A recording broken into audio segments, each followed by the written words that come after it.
Good morning, ladies and gentlemen. Here we are after a long double upload. Here to be part of y'all's day. Hopefully, hopefully this goes perfectly fine and there are no horrible stream incidents and I can be slightly more competent than usual. Let's go on the more competent side, shall we? We can hope for it, you know. I can always mess up, but it's a rare day that I do pure mess ups. Oh no, I can't even. Oh shoot. We may have to do this in a slightly wider aspect ratio.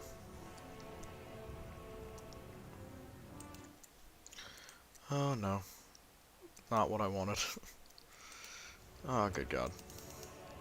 Hey, I can double click on it. There we go. That'll do.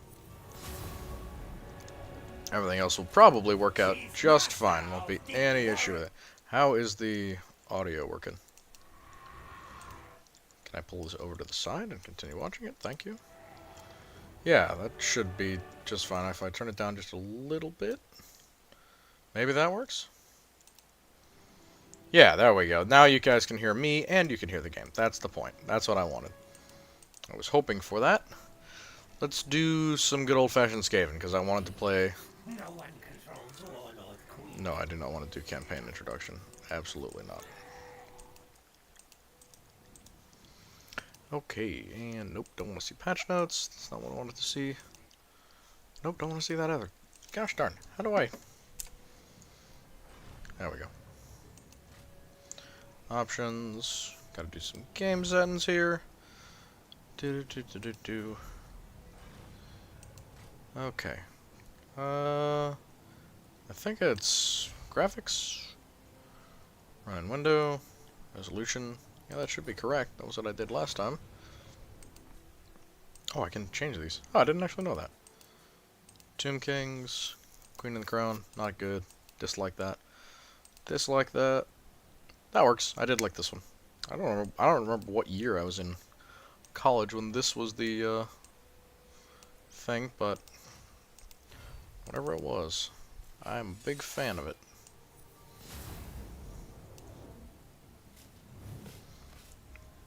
Alrighty. Many schemes soon raked us mine. See, this is the issue. The taskbar is covering all of my game. This is the problem, as it were. Lustria will fall to Hated Claw, engineers, death.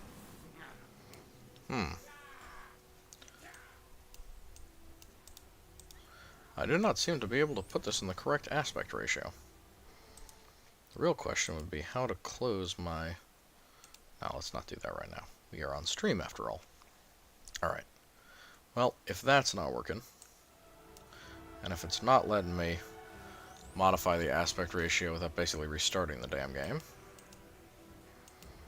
can I just click super low and click on it? Nope. Alright, well.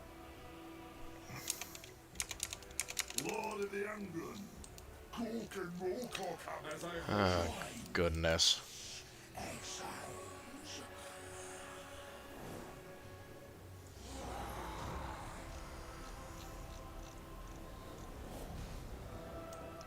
Why was this working before, but it's not working now?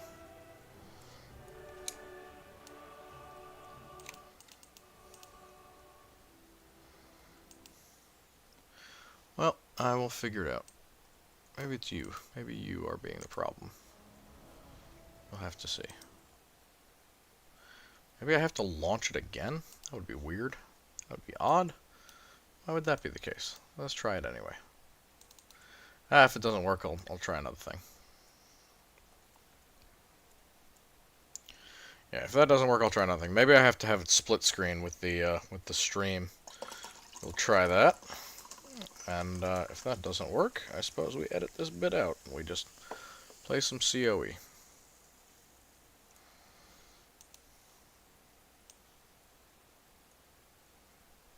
So that's way bigger than it was before.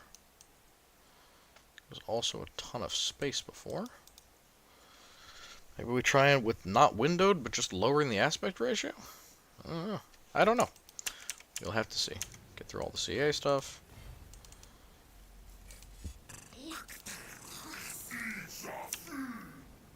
Nope. Well, let's try something else. Graphics. Run out of a window.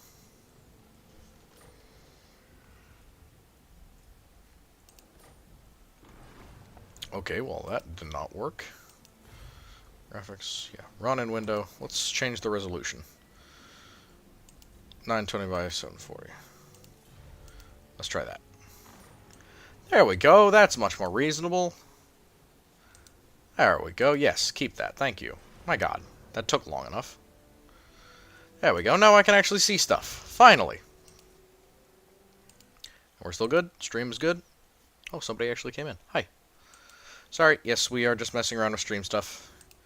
I do always put what time the stream actually gets going for people that are, you know, here for the long run, aka watching this on YouTube.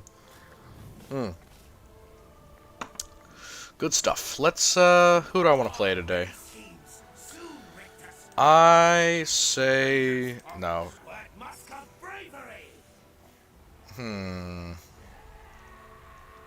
See, he used to be really good, but I think that he got absolutely crushed by the power creep of new guys.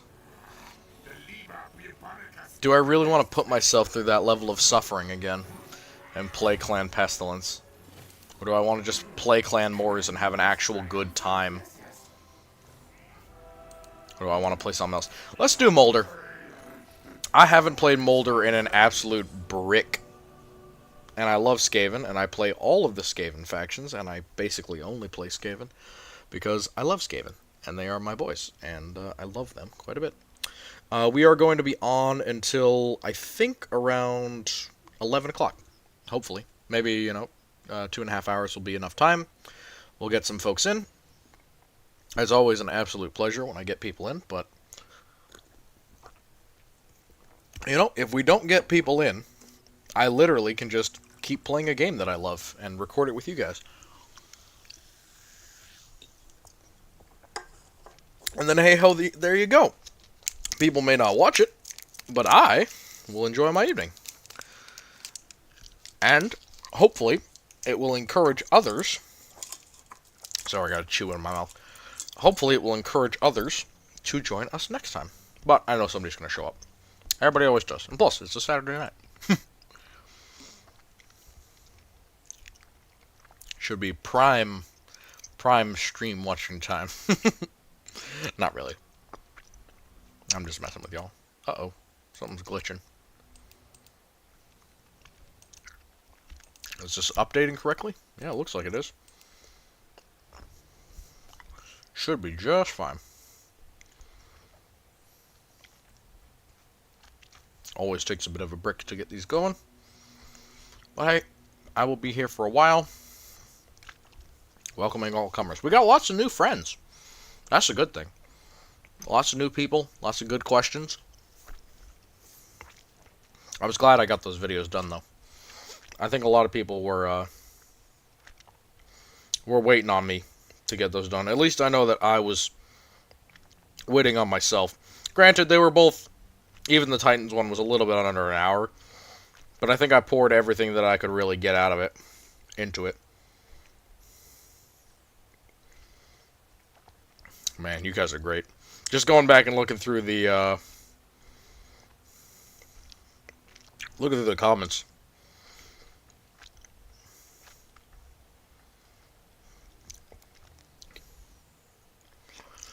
Oh man, some of y'all get back to me so fast. I swear, y'all beat me to my own videos. I mean, I was doing a double today, so I suppose I was giving you a little bit of an advantage, but still. Man, could this just load? Gosh, it sure is taking a while. Wonder if there's something wrong with it. That's working fine. That's working fine. Maybe there is something wrong with it. Let's just mess around for a second.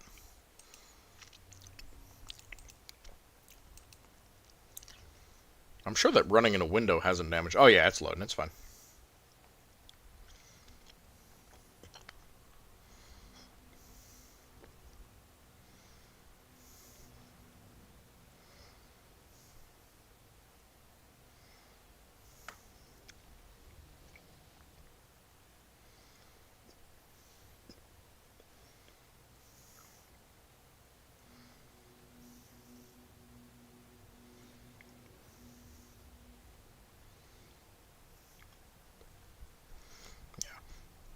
That was one of the things I always wanted to say about knights is that you can modify them to a certain degree, and just with enough tweaking, they'll be able to use whatever weapons you want. Not so with titans. Titans are very different between their classes. Mm. Yes, yes, yes, yes, yes, yes. Shut up. I know you are Zeech in disguise. You will not tempt me with your wily ways.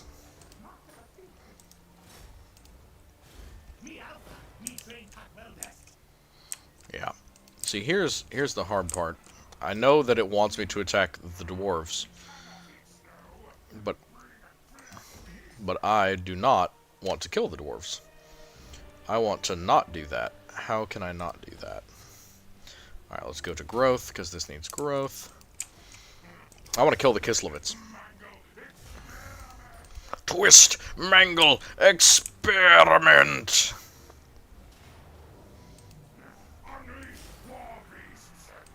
Loot and occupy. This aspect ratio isn't terrible. It's kind of like playing on my my laptop. When I was in college, I'd play on the laptop all the time, and that was basically all that I did. Now, this was my main game, because it ran on that little laptop. But it treated it so well. Let's get some range units in here. God, the Skaven need all the range they can get. Alright, always more. The most important perk for the Skaven, because we are going to have heavy casualties in almost every battle we engage in. That's Fort Osterowsk. I'm gonna say we get some more of them, and then we just get triple dogs, and then that is a 20 stack by turn 3. Which, in my opinion, is a perfectly reasonable turn 3 option.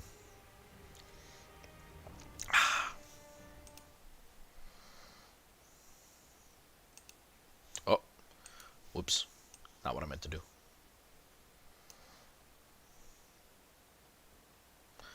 Okay.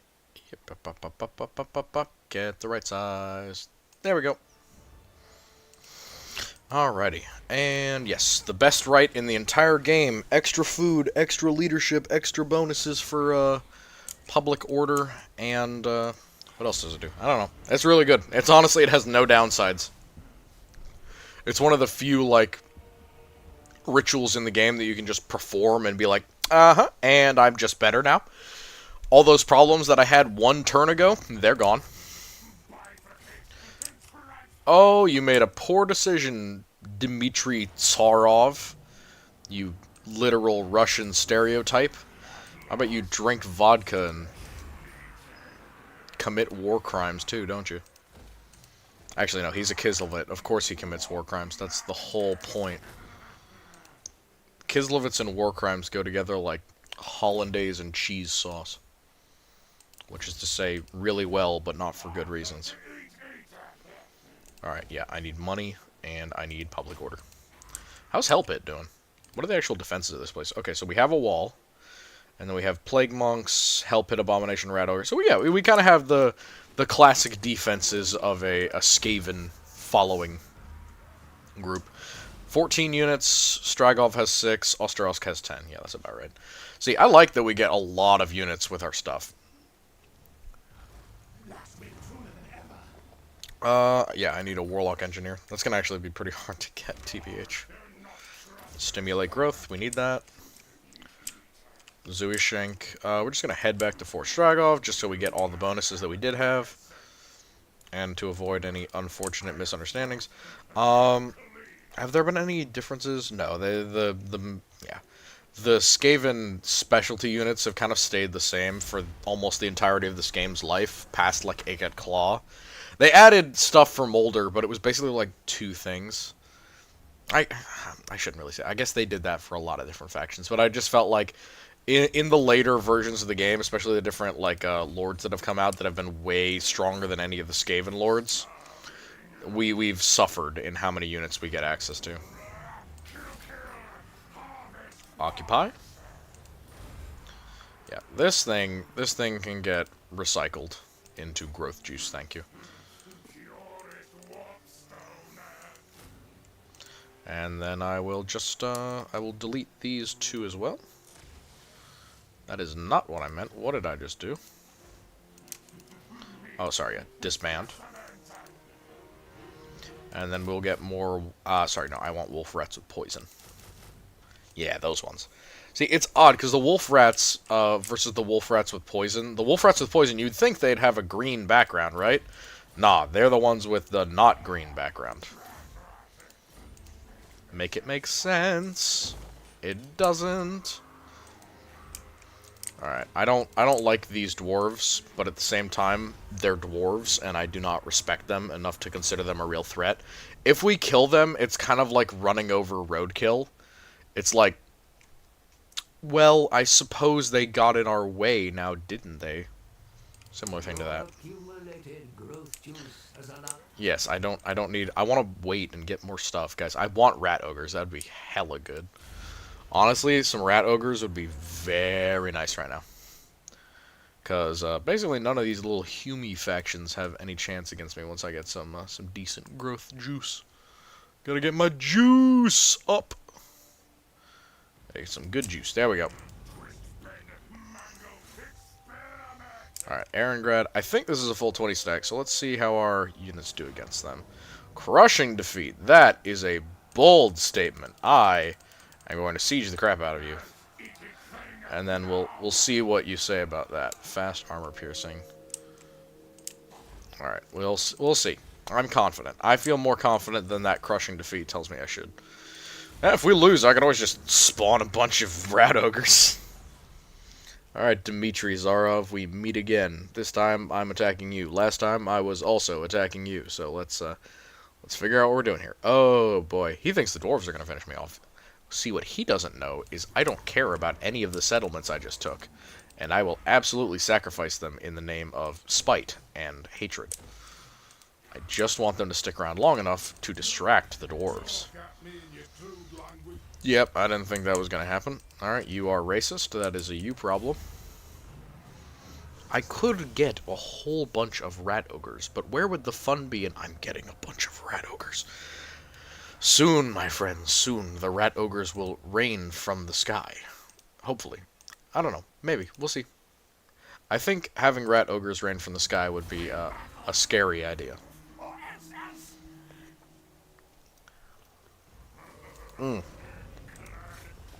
How are we looking now? Valiant defeat? That means at least he's not going to come out and attack me. In which case, I simply stay here and continue to fight. Yep. No, bro, definitely attack Hell Pit. Your 13 units are definitely capable of killing everything in Hell Pit, I promise. No, don't attack Hell Pit. You're too pretty. Haha. See, that's the good thing. That's the good thing about Molder. You get a bunch of weak, stupid enemies that fight with you, and your starter area is absolutely baller. Wow, he really left them alone. What an idiot. What a fool. What a foolish fool who fooled foolishly. Yeah, once I get through this, I think I'll have some... Hey, yay, Throg wants to non-aggression us. Yay, I have friends. Oh, that's not friendship, that's a threat.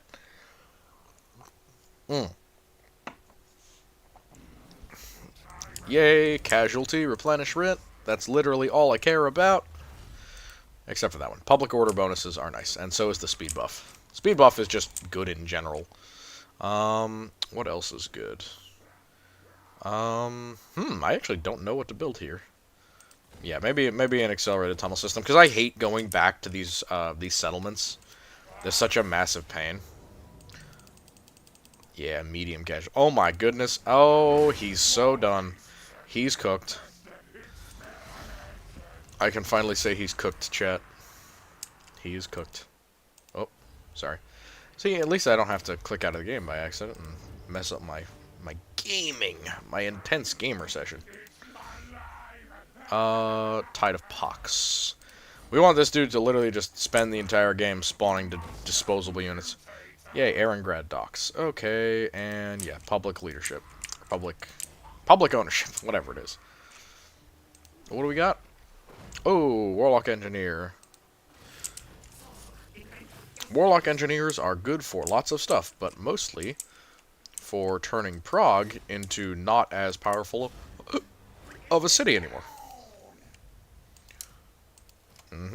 And we're going to do that. And then that. Upgrade the flesh laboratory whenever possible. A new augmentation is available to strengthen your units, my lord. Using certain combinations of augmentations may unlock access to other, more complex procedures. Yep, and then we just want to take these guys. Because these guys all have a, like, basic level 1 bonus, which is pretty nice. But it also means that we can do this. Applies to random ones. Because they are super nice.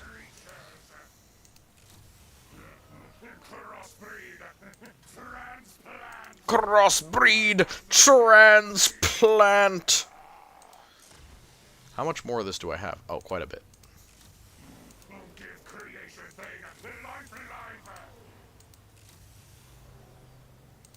Yep, just gonna get all of these little bonuses for these guys.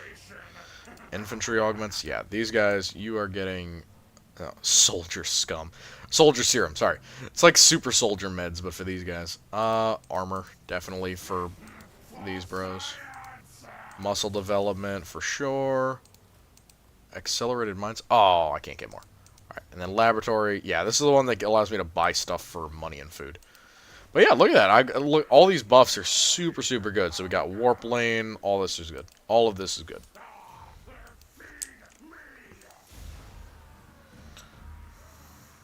Yeah.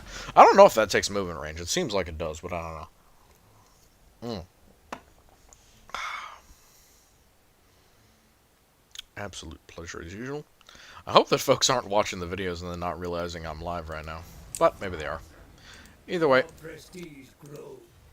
if nobody shows up, then we just don't post the video. Maybe we do. I don't know. We'll see what you guys think. But we gotta vote. And I was thinking, I'm gonna stick around until somebody says something because I don't have necessarily what we're gonna vote for. You know, I was thinking about it and I was like, huh, what do I want? What do I want to do? What do I want us to do? But I'd like your guys' opinion more than anything else. You know, comment somewhere. Just be like, hey, what if we do this? What if we do that? Things that I haven't done, obviously. You know, go look back through the backlog and tell me what looks interesting that we haven't actually touched on yet. Because it's quite a bit. I know we are missing stuff.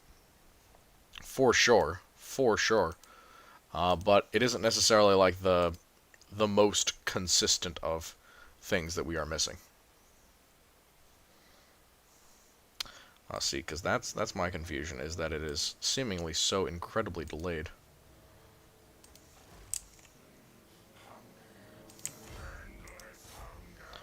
I'd love to have somebody here to tell me how much it's delayed, but I'm sure at least quite a bit. It seems to be maybe 10, 15 minutes? No, less than that, like a minute and a half or so. Alright, this guy...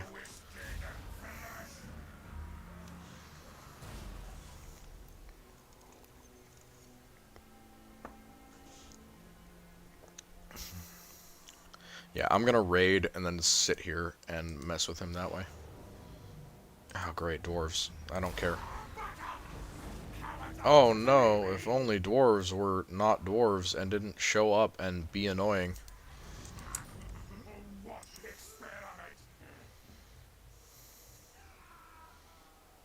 Yeah, we're gonna sit here, we're gonna regenerate.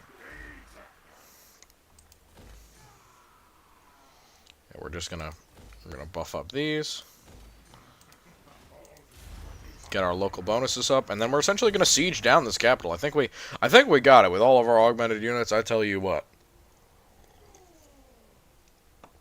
Especially if this Chaos Man is so inclined to suicide into Prague, I would be most appreciative. Oh, he changed his stance to March. Coward! Coward! Alright. Yeah, we got plenty of food. Nothing is wrong with our leadership anywhere or public order. And I think they're just going to sit here until we absolutely gnaw our way through their defenses, rat by rat, as it were. Can we be friends? The gods might compel me to kill. Non-aggression but I pact? do it an affront to the gods. Darn. Well, Bloodthirsty. maybe The gods might any of the compel other me to Chaos kill. Sources might be friendly. Understood. Hey, they are. Will? Speak. Choose your words carefully. Hello, Wolfric. We are friends now. Yep, that's how this works. Man, I sure am a friendly guy. No creatures and stuff to hate here. The Ice Queen. No, I do not want to crush bones. Thank you very much. Yeah. No. I am not the Uncle. See, I feel like I can kill these bros before even we need to worry about it. Little buff, little bonus, little change, little modification. I think we'll be just fine. Just fine. The mentality here is essentially Prague needs to be weak by the time we get to it. Or at least vulnerable. Not necessarily weak. Because if it was weak, I would do the army thing. Yeah. Crush that. Eat them. Yeah, we want to get Indomitable. Essentially, I want Throt to be absolutely unbeatable and unkillable. Tide of Death, 100%. Need more bonuses for him. Everything needs to go into Throt getting more bonuses, essentially. Hell Pit is getting... Hell Pit should get a lamp. Matter of fact, I'm going to wait a turn and let it get a lamp so that I can actually do that. Yeah. Lamp is important. Lamp is very important.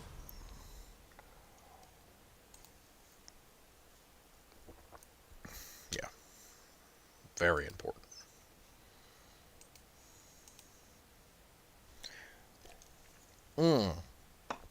What is that, my little dwarven friend? Have you decided to go south? That's not a great choice, I'm gonna be honest with you.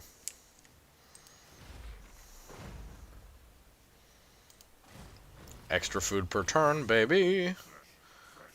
Best right in the game. Yeah, no, that's... See, it's not helpful if I keep paying for good stuff when these dwarves are on my tail. Quite literally, I am a Skaven. I am a rat. I am Skaven. I am rat. Hear me squeak. Oh, you coward, quite frankly. Coward indeed.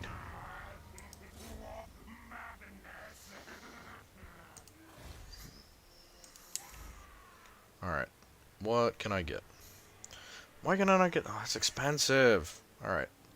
Let's get a Pack Master and get the ability to get Rat Ogres at some point. Rat Ogres are important. Rat Ogres are like... should be forming our battle line. Hey, Guntuna, how you doing? Welcome back. Glad to have you. Yeah, that was about on average. Somebody finds it, you know, within 20 minutes. How you doing? Hope you're doing well. Glad you're here with us. I know it was a busy night. I got a whole lot done. I'll be honest. I was working on it all day. I took about one break today to go do something else, and then came right back and got right to it. It was a good run. Honestly, I think I had a great time making most of these today. And I hope you guys enjoy, really. I mean,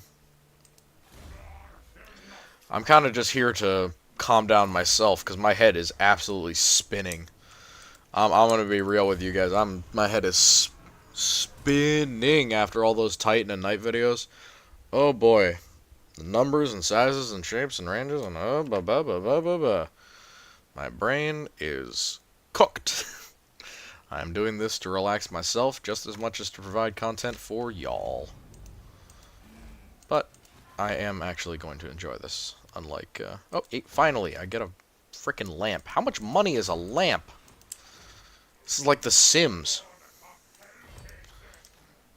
Alright, come on. Brog, how you looking? What do these even do? I've never actually used them. Campaign movement range. Oh, Vanguard deployment. That's nice. And then a bunch of Menace Below. That is great, actually. Because with 16 of them, the Menace Below matters a lot. You have 11 units. I don't think I can kill you, but I can try. Especially if I have walls at Erengrad. See, because he runs. I know he runs. You replying to me, homie? You think I won't respond to you on stream? I absolutely will. I am that kind of nerd.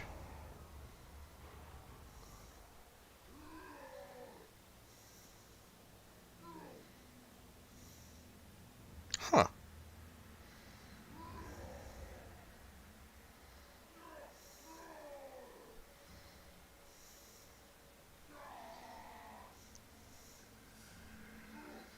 That is good to know. Thank you.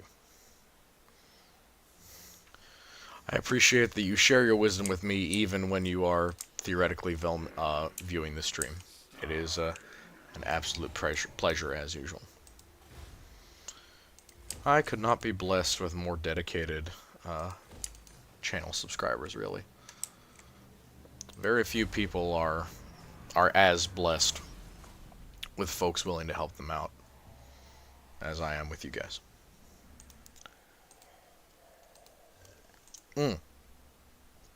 So, have you gotten through the Knights video yet? Or are you taking them as they come? I wasn't doing the chassis of Knights beyond the basic ones, and the Acastus and the Moriax I was treating as a variant on the Cerastus, rather than its own thing entirely. Even though I know that it is, I wasn't treating it that way because there's like 2 of them, and there's very few of them still extant within the Imperium. So I was kind of keeping it to a minimum so that I could keep that video relatively short, so I can milk more Knight content for later. I have a friend who's a big Knight fan, and I know he's a big Dominus guy. I think I sufficiently made fun of their weapons enough for him. I'm sure I'll be hearing from him. He won't be very happy with me. Which, admittedly, that's about right. He usually has good opinions as to what I should do after each of my videos. 2 random augments. Yep.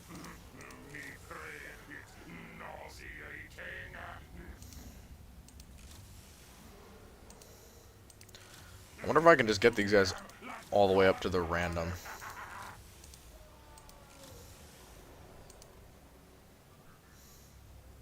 Alright, well, I guess that works. Random augments, let's go. Alright, so we have this one unit, which is absolutely triple instabilitied, but they have a lot of stuff, so...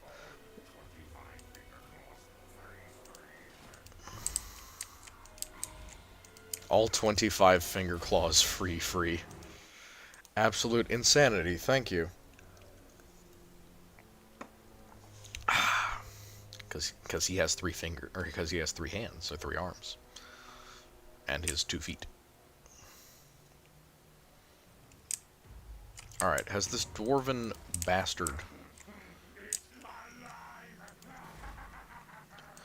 Dwarven bastard indeed. He does not let up, I swear. The Castellan Acastus in terms of armor firepower. Ooh, that's a good question. Castellan or Acastus? Yeah. I think the Castellan. I don't like the Castellan. I want that to be made clear. I think that creating an entire new Knight pattern that is just a better version of the Custoris. I mean, even with its power limitation, it still has some insane firepower. I think that doing that during the modern 40k lore was a bad idea. I think it should have been a modification on the Custoris instead of an entire new pattern. However, I do think that it is better than the Acastus. And here's my reasoning as to why. I think the fact that it has movable arms, essentially that it has joints, and the ability to move a little bit more fluidly than the Acastus, because the Acastus's weapons are literally like stuck to its shoulders. It doesn't really have all that much kind of left and right mobility, and also because its legs are so chunky and wide, it loses that mobility advantage that the Cerastus has. So while its undercarriage is similar and its power system is kind of without question, it's pretty good, its weapons are great too. It doesn't have as much target acquisition in terms of like something comes up on the side of it, or something comes into an unfortunate weak spot or a blind spot, as compared with the Castellan. Not only because of the fact that the Castellan has that joint, it has that extra gimbal essentially for its weaponry, but also, quite frankly, the Castellan carries way more armament than the Acastus does. So, I look at the Acastus the same way that I look at the Warlord Titan. And I think I made a reference to that in the video because I made them back to back. I think the fact that it is a long, heavy support weapon, or a longer range, heavy support option, oh my god, these fucking dwarves. I'm about to have a literal blood pressure episode. Oh my god. You're seeing what he's doing, right? You're seeing what this tiny man is doing? He frustrates me and infuriates me. Whew. I don't have a coronary. So, yeah, I'd say that the Castellan is superior, grudgingly. I wish it wasn't the case. It's probably on par speed. Oh, yeah, you wanted speed, firepower, and armor. Armor-wise, it's probably the Castellan is superior. It is wider, it's more angled. Its joints are a lot thicker and heavier, at least on the upper end of itself. And it is made with more modern materials and designs, so in general, those are going to be better. They're going to be less aged. They're going to have less wear and tear on them. In general, in specific. But firepower, I think they're even, if anything. The Acastus's weapons are heavier gauge, and they are slightly better at armor piercing. Hoi hoi! But the Castellan having equal or better armor piercing options, and then also having a ton of secondary weapons, I think puts it even. Well, you say that, but the Castellan has a ton of weapons that are medium or short range. I mean, its shoulder cannons alone, the fact that it has chest-mounted meltas, those are all for medium or short range. It has that flexibility that the Acastus doesn't. Yeah, in practice, I'm sure it doesn't make a difference, but you asked me for a specific difference, which do I think is better? And in my opinion, I would grudgingly say the Castellan. If we're talking about a straight-up slugging match where I have to keep them at a certain range from each other, I think it's a toss-up. I think it's a coin flip, honestly, because the Acastus could be equipped with something that isn't necessarily heavy armor piercing, but if it was and the Castellan wasn't, it wins. If the Castellan was and it wasn't, the Castellan wins. If they both were, flip a coin. Like, I don't really know how to tell you any better than that. Any minor differences or capability gaps that I noticed when I was reading over their lore, I didn't find them significant enough to note upon. How you doing, Syndicalist? Good to have you here. I knew I'd have you. Yep. What makes you think the Acastus is less armored? Oh, it's not that it's less armored. Sorry, I should have said less thick and durable. On the one side, the Acastus is built up off of the Cerastus. And remember, the Cerastus is relatively thin. Not quite willowy, but it is not as armored as a modern, like, Questoris. It's not heavily armored like that. Most of its protection is, spread out over the torso. It is a smaller target and faster, yes, but the Acastus doesn't have that benefit. It is going to be slower, and when I say less armored, I really mean that those joints and those sections of it that can be broken are thinner. For example, if you look at the shoulder plates of the Acastus and compare them to the Dominus class, it's not a fair fight. The Dominus is dramatically superior in terms of its visible armor protection. It's not a huge margin, but it does make a difference. Again, I don't hate the Acastus. I'm just saying it. I'm calling it as I see it, quite frankly. I'm sure there's situations where one or another of them is better. I certainly like the Acastus's focus on range. I like that idea because it is more in line with how the Titans, the Warlord class Titans, get used. I was gonna make a joke about chest-mounted Meltas, but it'd be very crude, lol. Well, you're not wrong. When I first saw them, I laughed out loud, and I was like, it has what on its chest? But when I thought about it, I'm like, huh. There are actually quite a few Imperial, vehicles that have, quote-unquote, chest-mounted weapons. My best example would be the Leviathan Dreadnought.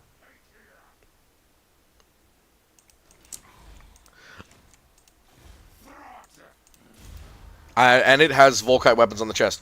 Acastus and Cerastus bodies are completely different. Not from what I saw. I mean, essentially, the Acastus is the Cerastus, but you've plated on a bunch of extra flat armor. So if you ripped off all of that armor, all that protection, you would essentially get the Cerastus again. Again, from what I saw in a 360 of the model, it is relatively similar. They both use that old style design. Again, not saying it's inherently inferior, but I'm just saying that's what I saw. That seems to be the case. Again, there's a generational difference between those older knights, Acastus and Cerastus, and the newer Quaestorus. God, I sound like I'm speaking Spanish. But Spanish or Latin, but either way. And those ones just have a look to them. And so as they look, I pretty much analyze them with that, because while there isn't necessarily a direct link between them, saying that A and B were made around the same time, 1 and 2, a later generation, are going to be completely different. That was my analysis. If you think there is something dramatically different about their internal structure, I couldn't really argue with you, because I haven't really taken one apart myself.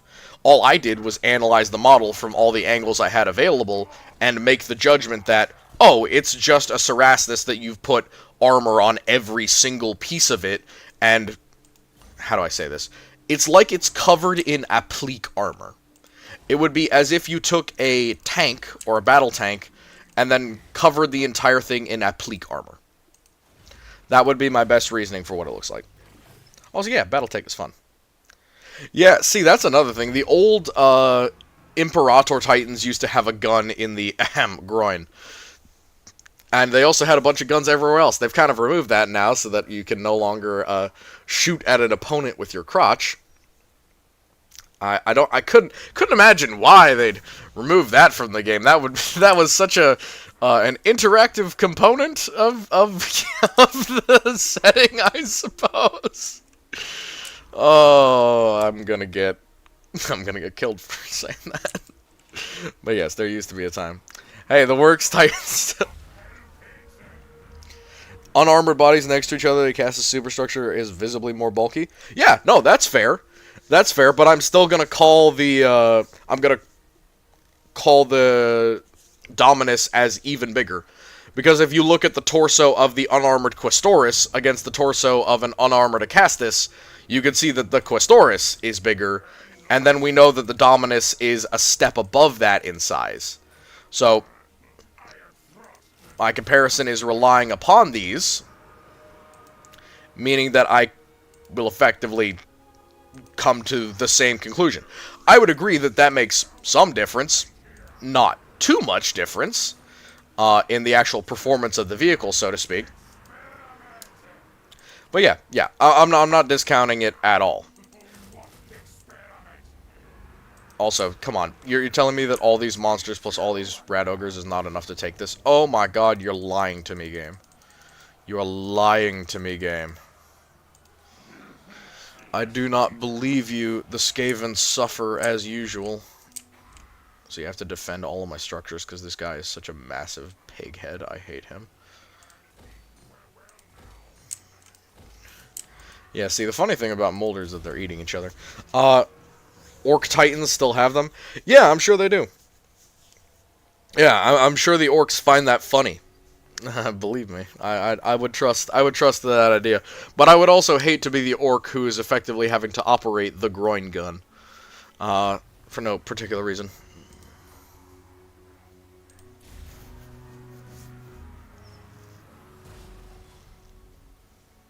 Yeah, me neither. I'm gonna be honest, I only remember the knight names because they were in my face and I had been researching them all day. But going through all the different patterns, I was like, okay, this literally has one weapon with a thing associated with it. I have too many things on my plate right now to go through, like, this pattern in detail. If you want their protection analyzed, it was exactly what I said. It's ceramite over steel over an adamantium skeleton. You can get through the ceramite and the steel. If you hit the adamantium, or you damage it, or you go through something else, you're either hitting something vital by breaking the adamantium, or you can penetrate through the adamantium where it doesn't cover, because it is a skeleton, and you can hit something truly vital. Those are your options. They're a heavy vehicle because there's more areas of their quote-unquote undercarriage exposed. But they are not so weakly armored in the undercarriage that they count as medium. No, I will not have a non-aggression pact with an orc. God, no. Why would I? Literally, you're the least trustworthy faction.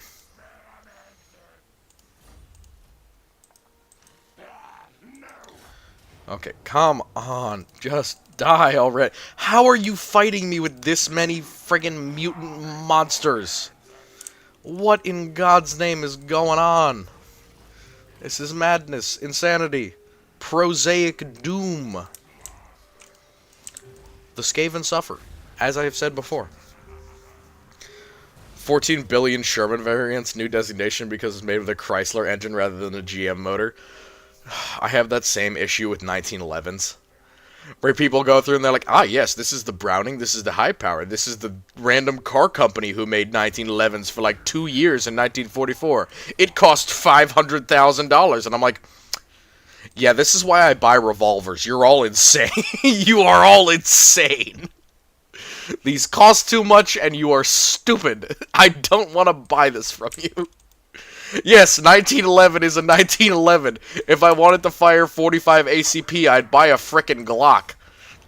That's not true. That's not true. Don't crucify me. I don't like Glock either. I don't like Glock either.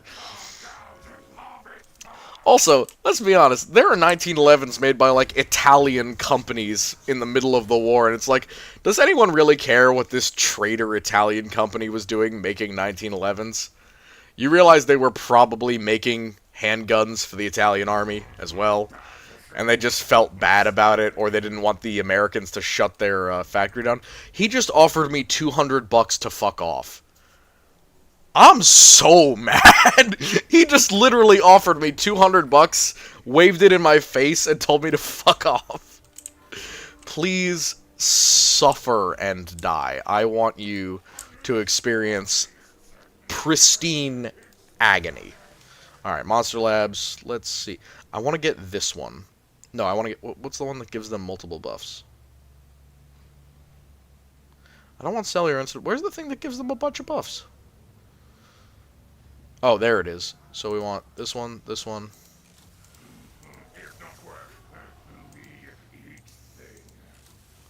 Alright, so we get that. And then we get this. Mammoth skin coating. Haha, we made him fat and now he's resistant to bullets. That's how that works.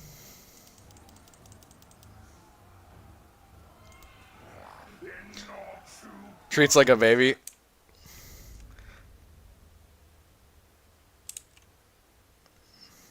Yeah, Keltec Foldy Boy. I had a friend show me the Sub 2000 a little while ago and I was like, this is cool and all. I kind of don't want to touch it because it's going to make my hands feel dirty from touching a Keltec.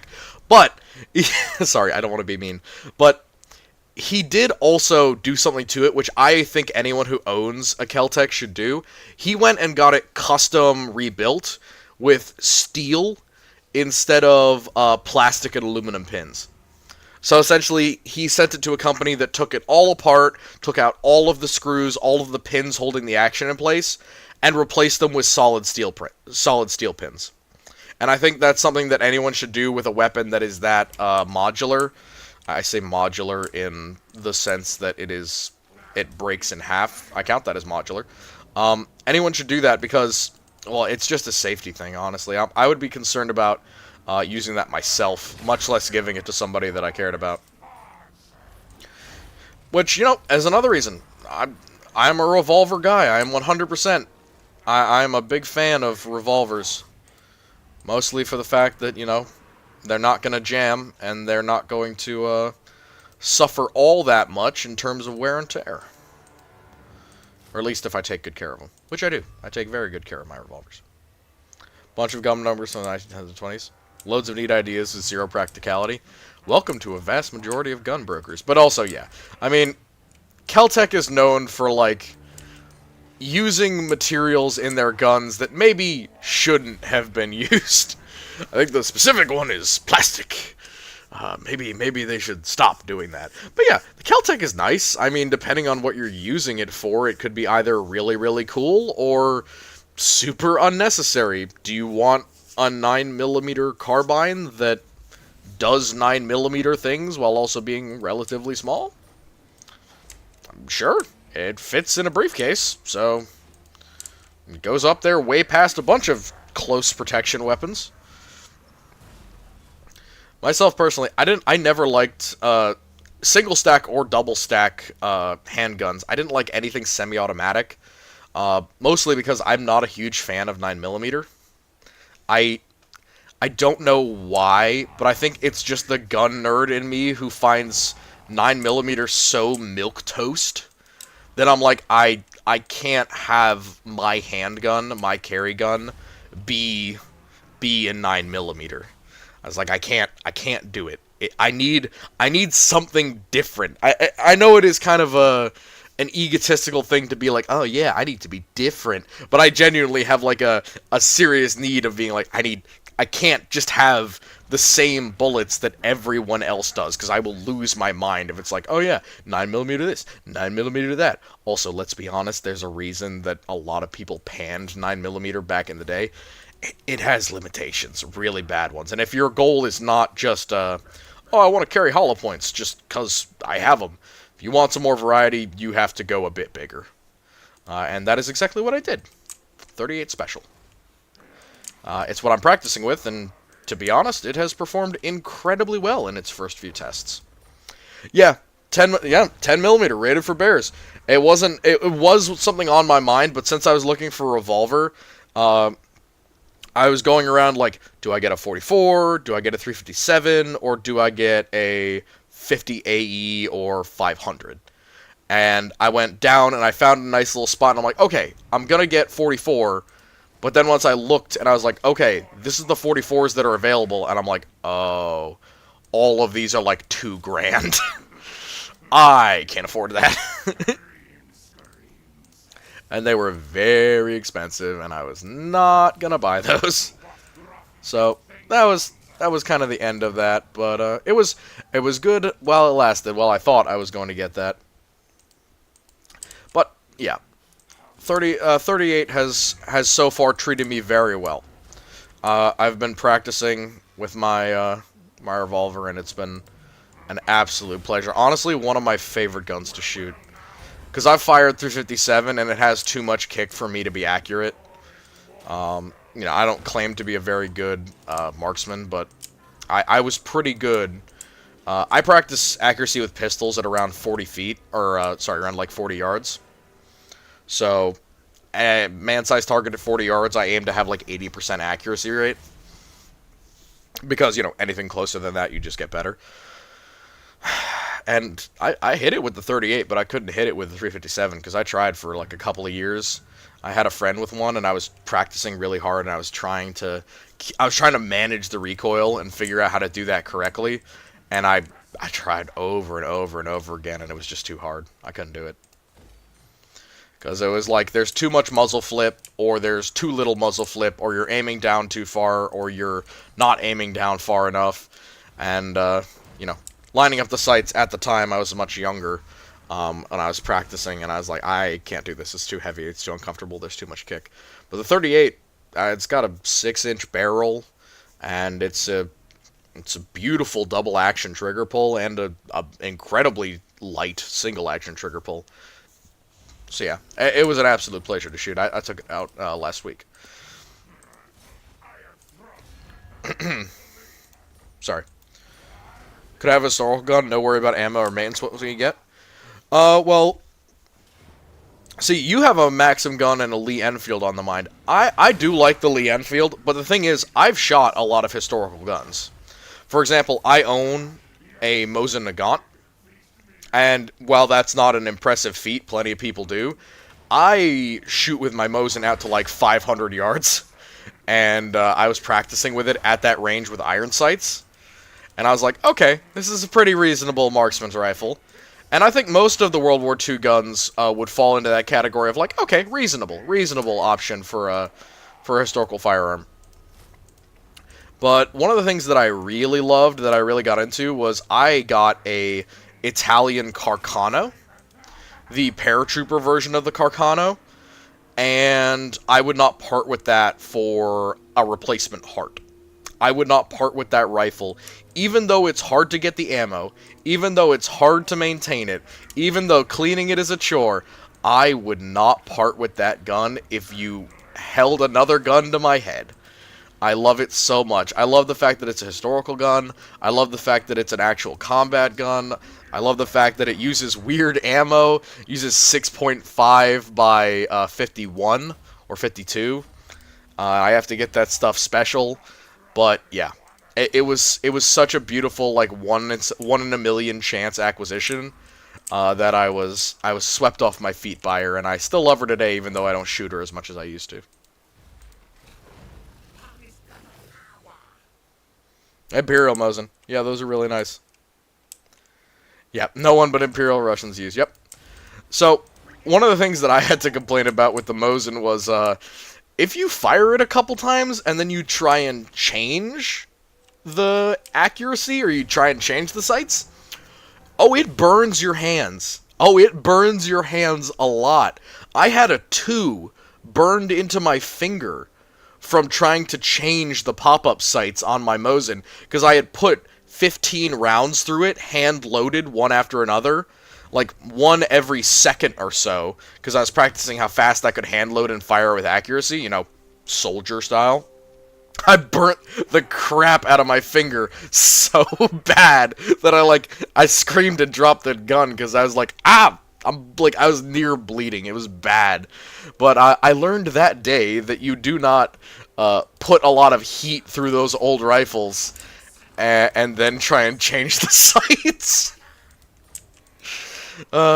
Important lessons. Very important. Gotta learn those things.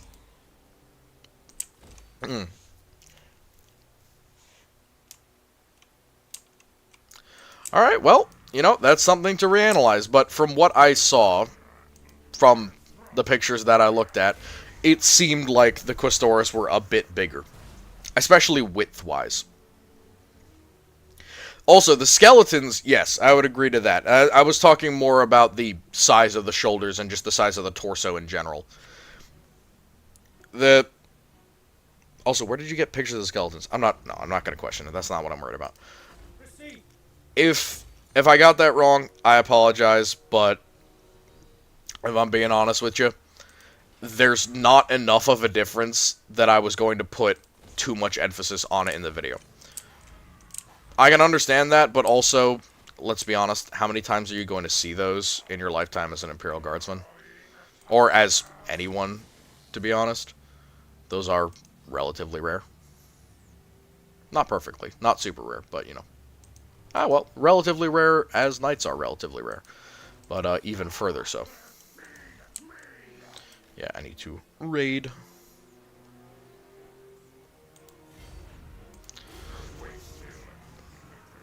Yeah, like, I don't know what to tell you. From what I saw, they were similar. They probably have different armor levels. I just wasn't willing to put my, you know, I wasn't willing to put my gut out on the line and say that, oh, it's 150 millimeters here, 200 here, 300 here.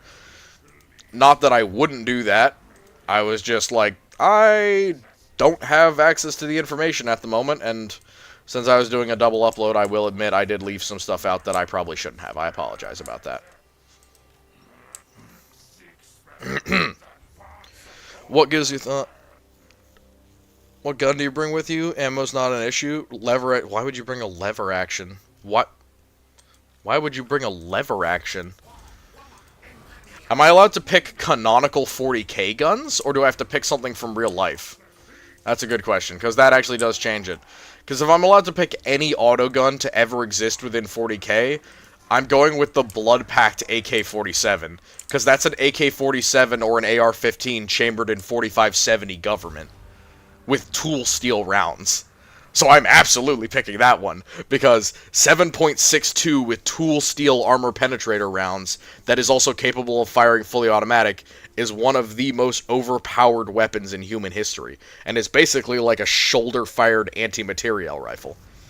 What do you think of battle rifle? What type of battle rifle? There are plenty of good battle rifles and some not so good battle rifles. I personally like big caliber rifles. What do I think of battle rifles? There are good ones and there are bad ones. I like ones that edge into the designated marksman role more than I like ones that are specifically supposed to be multi-role. So I don't like a battle rifle as a standard infantry weapon. You'd say railgun for your question? Oh, that makes it a little bit harder. But let me answer this first. Battle rifles, I think, belong as specialty squad weapons. They should be employed as designated marksman weapons, but they should be common enough that they are available to the average infantry squad. That would be my take on battle rifles.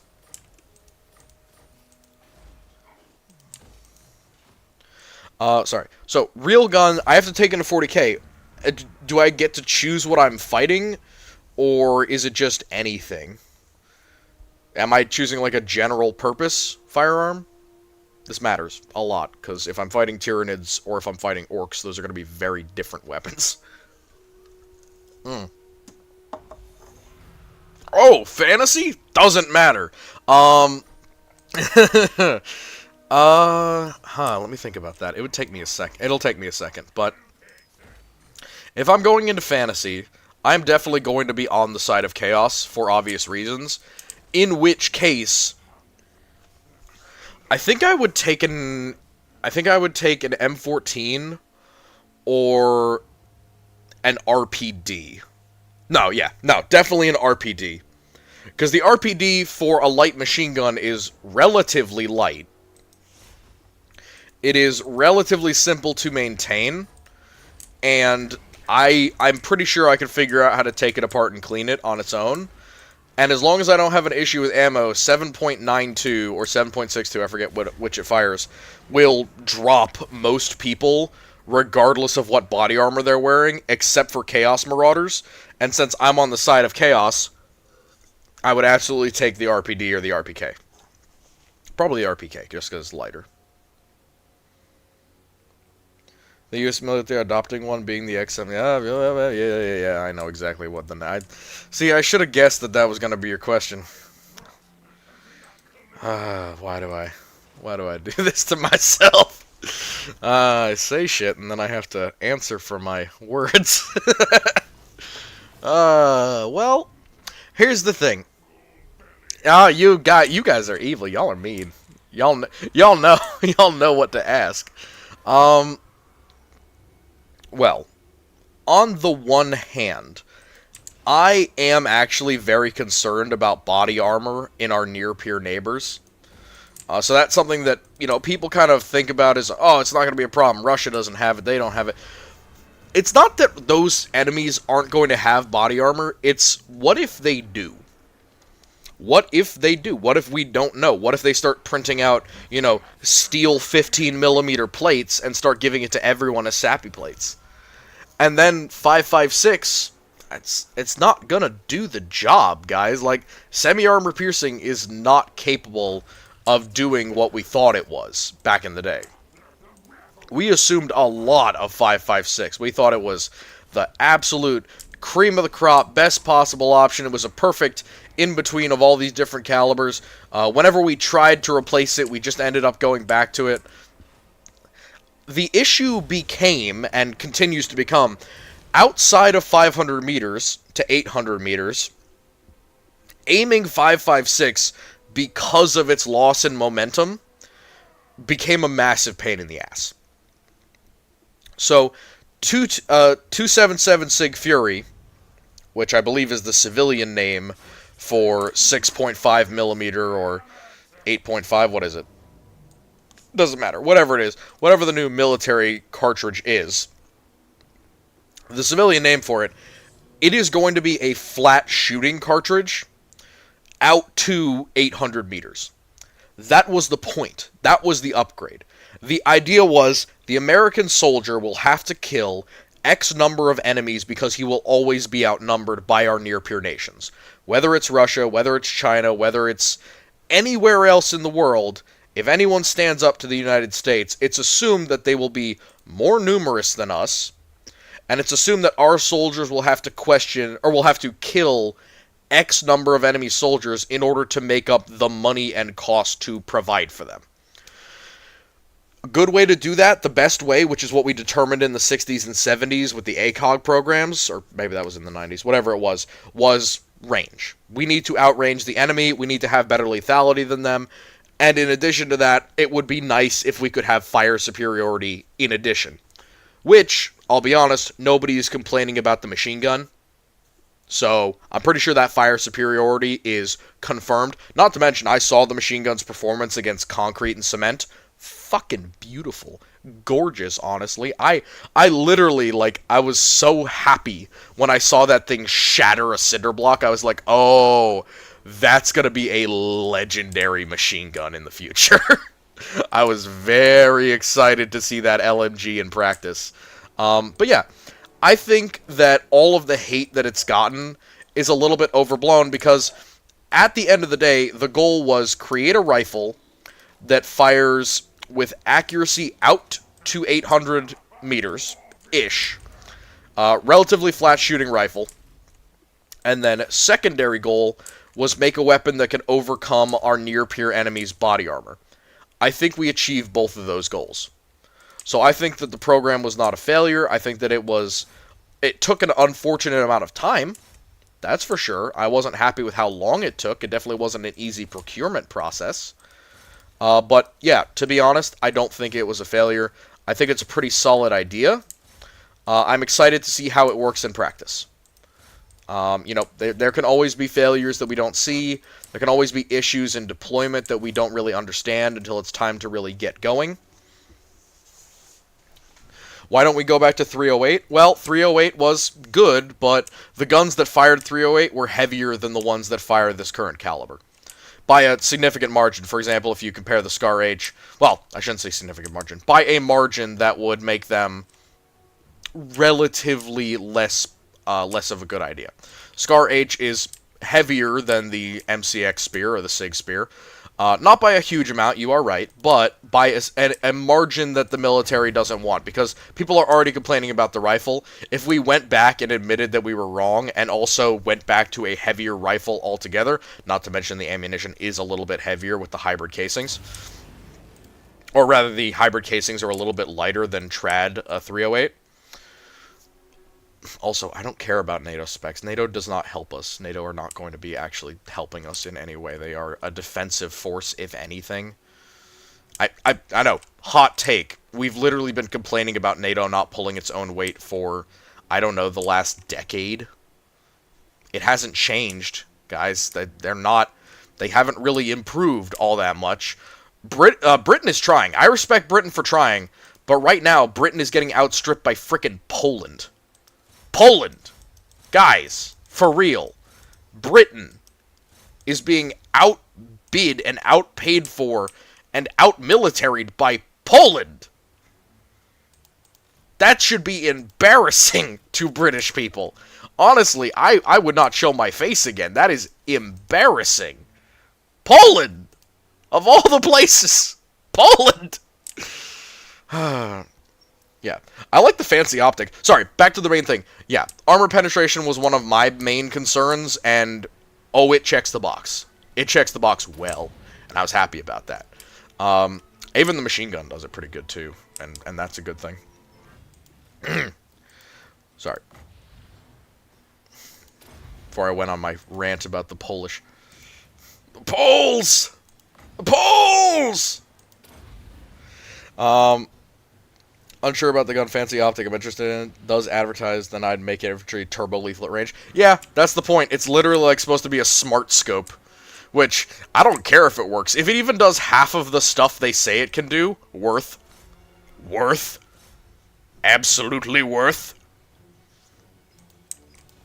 But yeah. That is, you know, to be seen. But they say it does, and so far the grunts seem to like it, and that's a big concern. But yeah, I'm not concerned about our interchangeability with NATO. My care about that as a military historian went out when I realized that NATO has basically abandoned being a militant force in the world, and they have refused to. They have refused to partake in anything beyond their actual bare minimum agreements.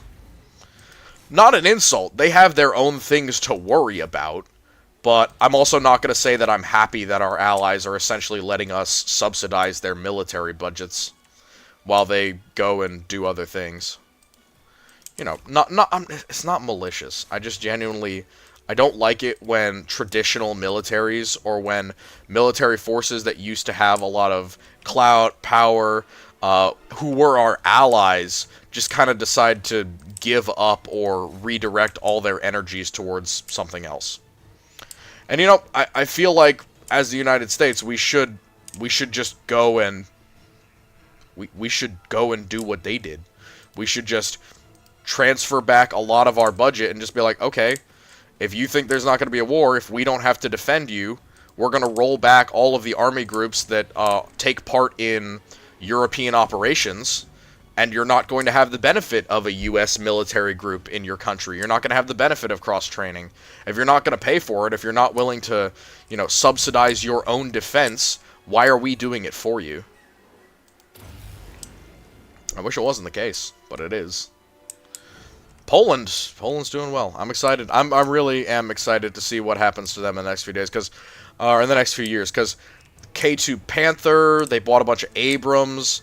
They bought a ton of tanks, and they're setting up, well, they're mothballing all of their T-72 Tuardis, and they're upgrading them to a more modern standard, or they're kind of replacing them with more modern vehicles, which, you know, I am all for a modernization program, because God knows we haven't had enough of them in the last, like, decade or so. Oh.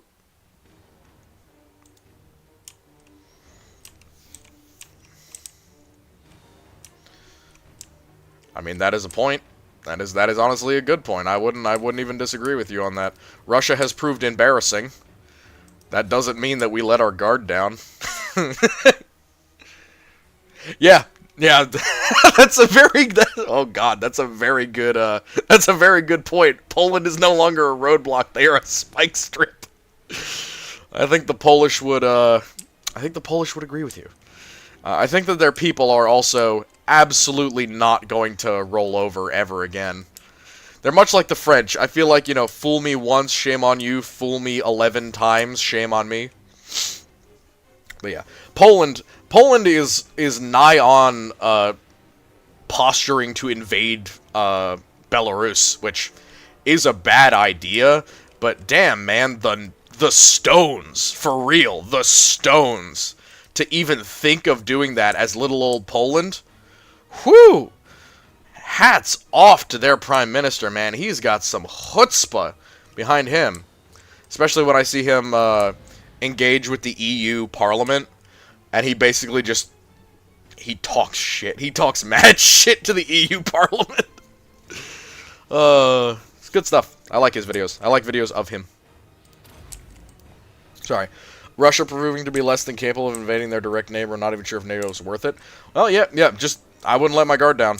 There have been times where we've made that mistake before. I think it would be a bad idea to try and do it again. Yeah, Iran and China still exist. Good point. Very good point. I'm not very scared of Iran. I'm going to be straight up with you. I'm not scared of Iran. They are not as impressive as Saddam Hussein's Iraq in terms of money spent or forces available. They're not as impressive. But, they are still there. They can still support terror groups, which is what they do all the time. But they can still do it. And then South Korea and Japan is more important. I have a concern about South Korea and Japan, especially Japan. I am really worried about Japan refusing to get into a conflict because China essentially threatens to nuke their population. They are so close to Japan, and that hurt from Hiroshima and Nagasaki is so fresh for the Japanese, and it will ever remain fresh for them. That pain is so fresh that I would honestly be scared of them getting cowed before a Chinese threat of nuclear arms. That would scare me. It would be like the Japanese declare that they're going to do something, and then China literally just drops a nuclear weapon off of their coastline, and they immediately capitulate. That would be my fear. Because any attempt to use the Japanese military in an offensive manner that was deemed as theoretically causing nuclear war, oh my god, the back blow. No, I'm not.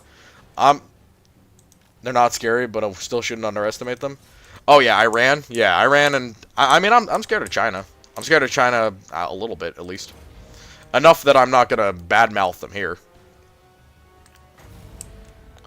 I mean, look, I'm not gonna make any evaluations on China because their entire military is literally designed to be a smoke and mirrors show. So, my best estimate is same way it is for like 90% of... If anybody ever tells you the Chinese military is X, they're lying to you. They don't actually know that. Nobody knows.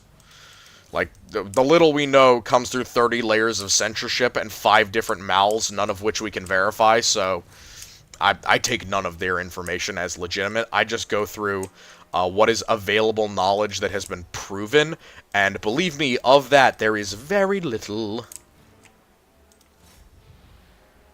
Ooh. Powerful explosion. I didn't even see that. Yeah, South Korea, I think we can count on South Korea, but if South Korea goes to war, it will just be going to war with North Korea. And I feel like they will kind of interfere with one another's goals to the point where South Korea might be, I don't know, interfered with enough that it kind of isn't able to help. So they might declare a token support and be like, okay, we're going to send a UN peacekeeping force to go and protect the Taiwan Strait, or whatever it is. And then North Korea just unleashes their unknown, like, hundreds of thousands of starving troops. And then South Korea has to deal with that. And South Korea is not as stable as they were, like, 10, 15 years ago, either. They've had all kinds of unfortunate stuff happen to them. Which is really sad. I do like South Korea a lot. They're one of our best allies. And to see them kind of dealing with all these civil unrest issues makes me kind of sad. Because I used to look at them and be like, that's what a real democracy, that's what a real ally to America should be. Someone who we helped, who we fought and bled with, who were proud and honest people for a great time of our history, and they were, at the mercy of horrible enemies, and we came to their aid. And I was like, that's who America's allies should be. It should be people that we helped and who help us out of the goodness of their hearts and out of blood shed and spilt together.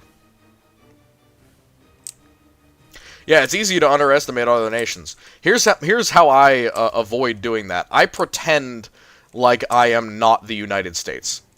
I pretend like I am a military analyst from that country, assuming the same things about the United States that we assume about North Korea and China. So, a person in China does not assume that things like the F-35 program or things like the drones that we have and all the specialized tech that we have, they assume that that's either not real or not actually in our military because none of the stuff that they have is real or in their military. So I look at it the same way that they do, and then I make my analysis based on that. So I kind of get into the headspace of their military analysts, and then I think, if I had these blind spots, how would I think and how would I plan? Because that's real politics. That is international politics. That's power politics. You have to think that people are rational actors to a degree, but they have flaws. They're not people, or they're not indestructible ideas.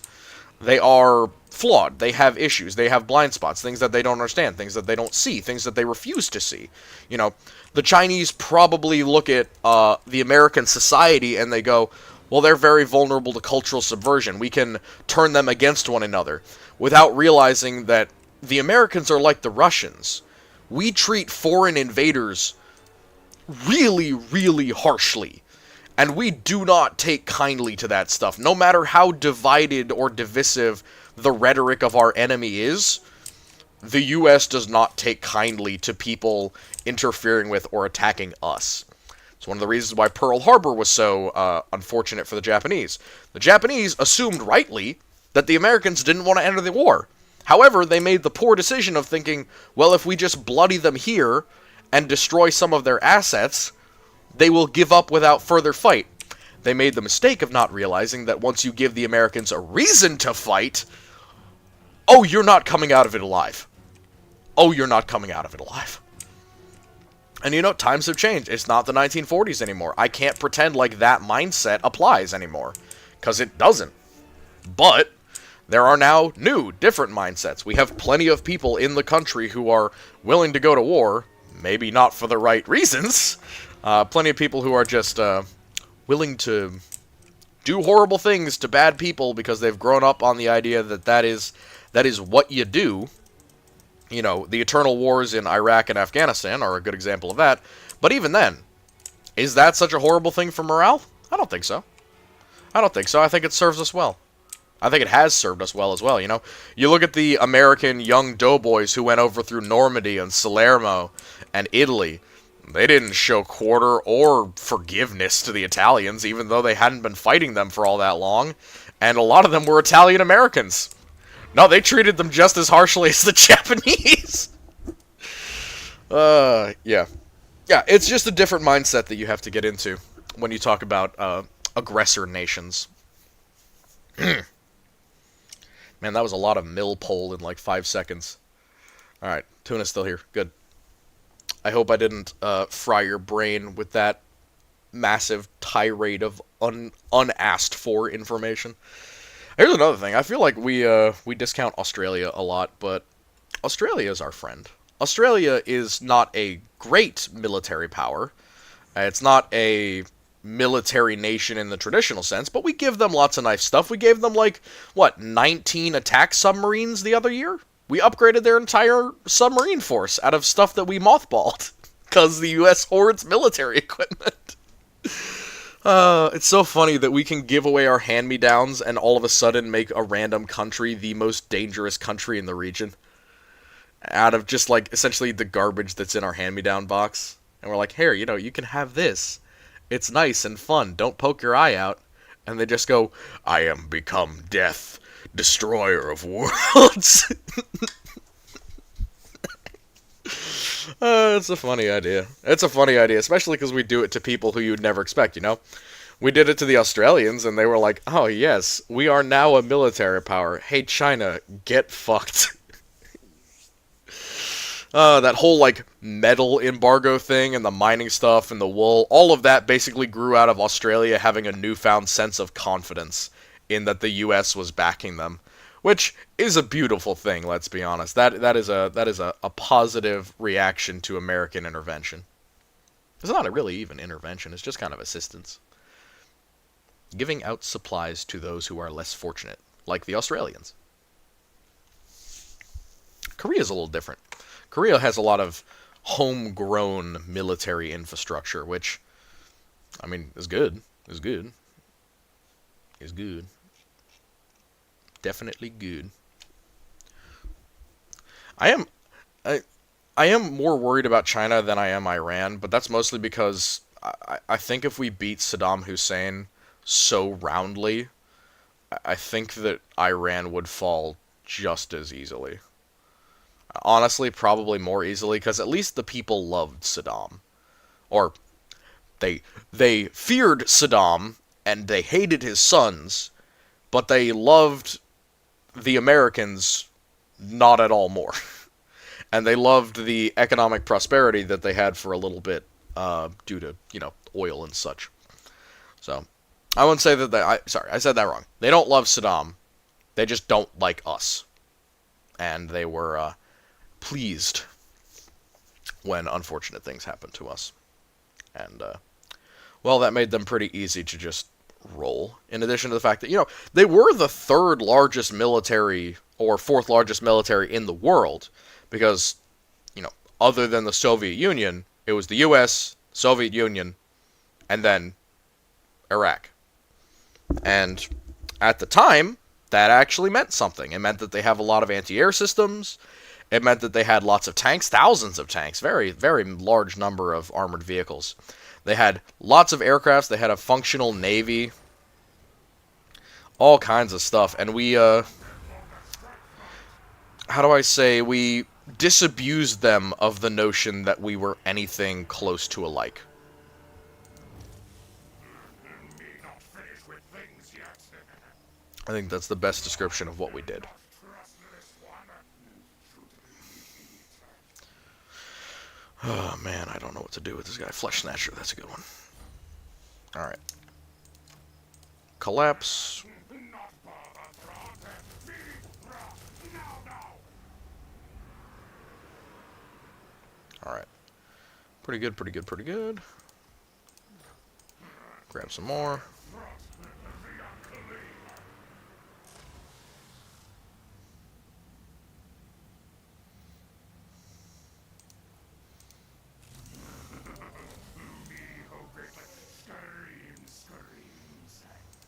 Alright, and random mutations.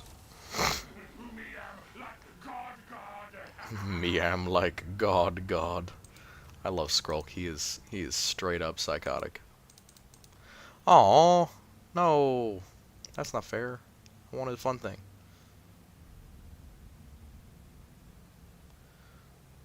Man, that's some bull. Alright. Fine.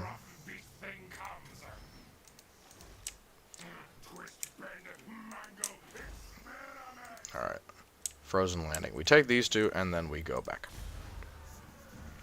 Iraqi military in the era was wild. Hussein firmly believed training didn't make good soldiers, but was an innate trait mixed with ideological loyalty. He's not technically wrong. I mean, a well-led soldier can be better than a trained soldier, but a better trained soldier who's also well-led is going to be better than either.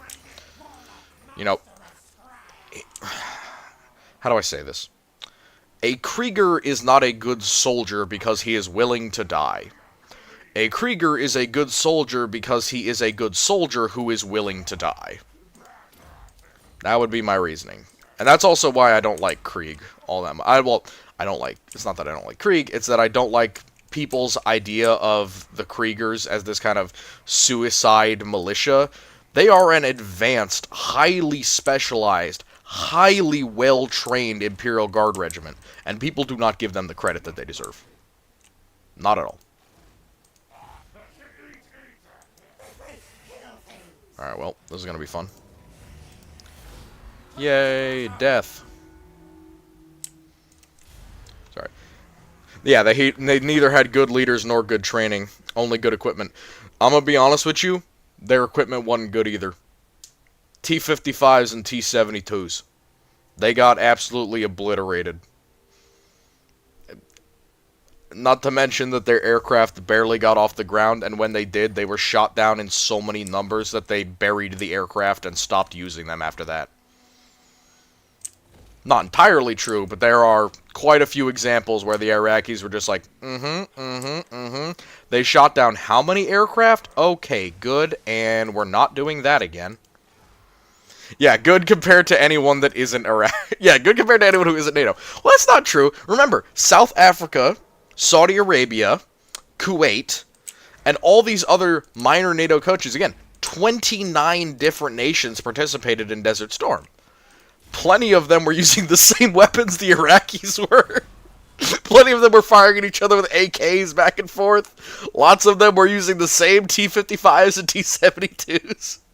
We just kind of kept all of those. I remember it. I remember looking at the battle plan and being like, what is this big block of multicolored things? And it's like, oh, that's the other NATO troops. And I'm like, what is other NATO troops? And it's like, oh, Saudi Arabia, South Africa. And I'm like, what are they equipped with? And it's like, Oh, nothing good. It was funny researching that because a lot of the time it was like, oh yeah, this one unit of South African scouts or like NATO aligned folks from Africa or from the Balkans were there. It's like, oh, they had a brigade there. What did they do? And it's like they stood in the back line of the Allied brigade while the Americans basically rolled over the front line for them, and then they showed up like 2 days late to the fight. They shot some dudes. That was it. Not to badmouth them, but they didn't have much more of an advantage than the Iraqis did. And they were NATO. They were NATO allied and supplied. It's just not all of them were moneyed up the same way America and Britain and France were. Even France didn't give the best showing of itself. The French daguet, it went far and it covered a lot of ground, but I feel like they're massively overstated in how much actual impact they did. Their gazelles were good. Their gazelles were good. Their aircraft in general did a good job, or they at least had a good showing of themselves. But the Daguerre in general, with the Leclercs and their Jeep and tank models, I don't know that they did anything other than help with reconnaissance and be the far left side of the formation. Whether that mattered or not, I think we could leave it up to the French to decide, but at least as far as I knew, they didn't make too much of an impact.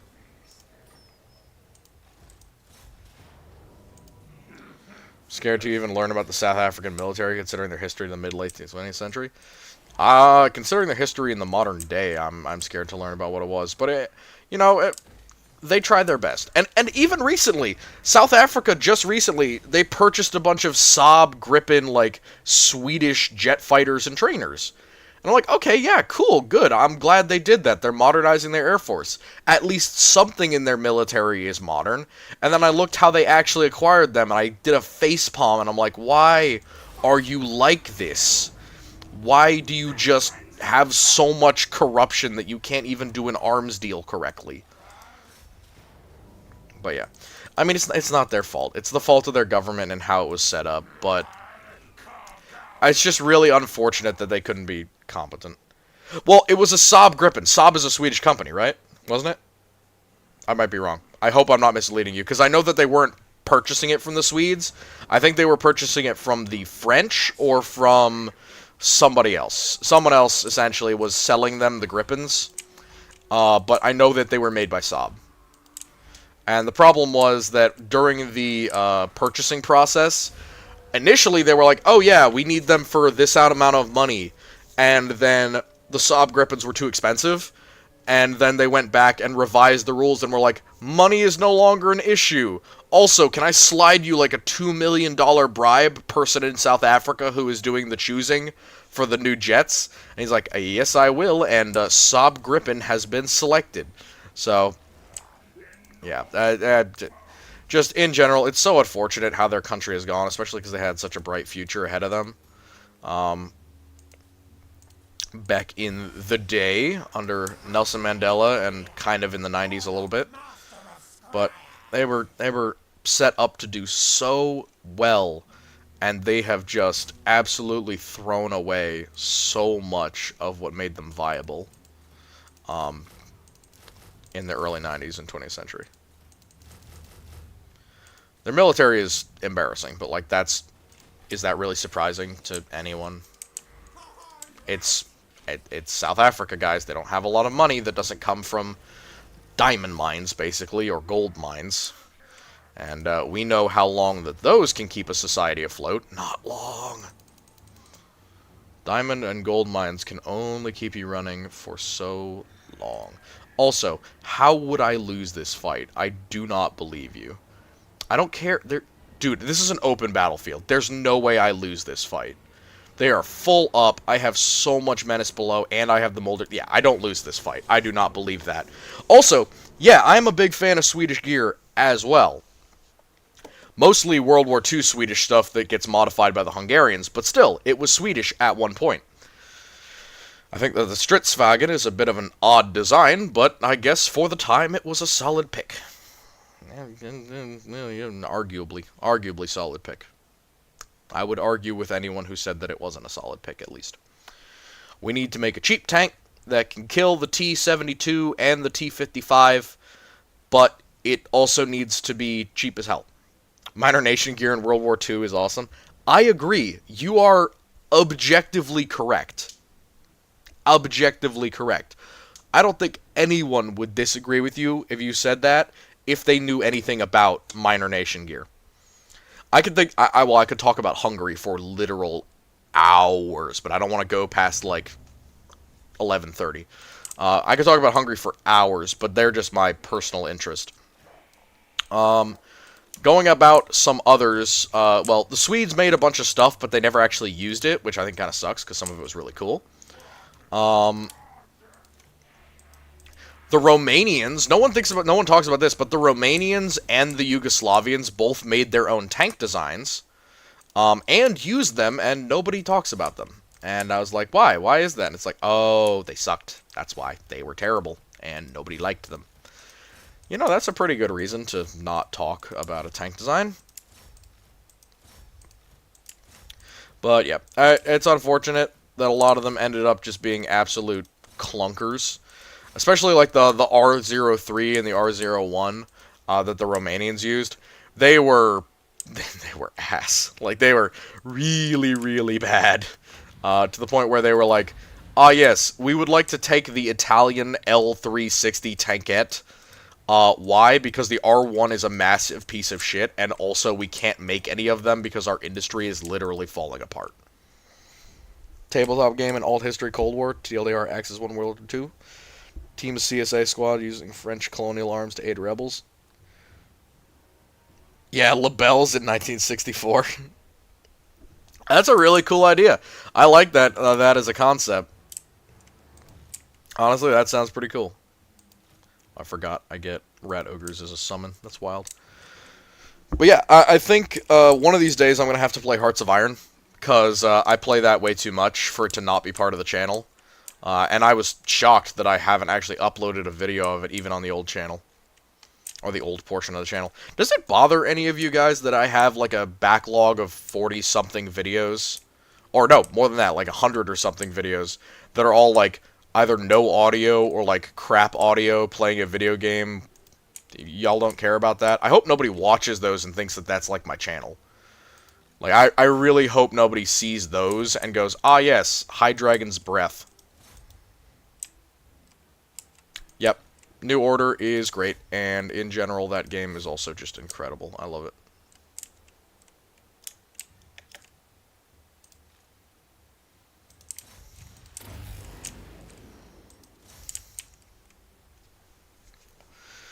I will play Hoi 4 soon, at some point.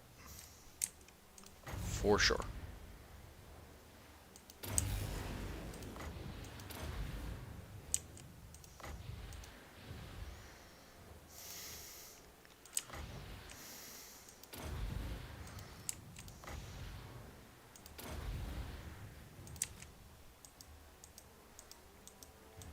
It's easy enough to ignore. Oh, hi, Soviet Hind pilot. Speaking of old Cold War tech, how are you doing? Still rusting away in a Ukrainian field somewhere?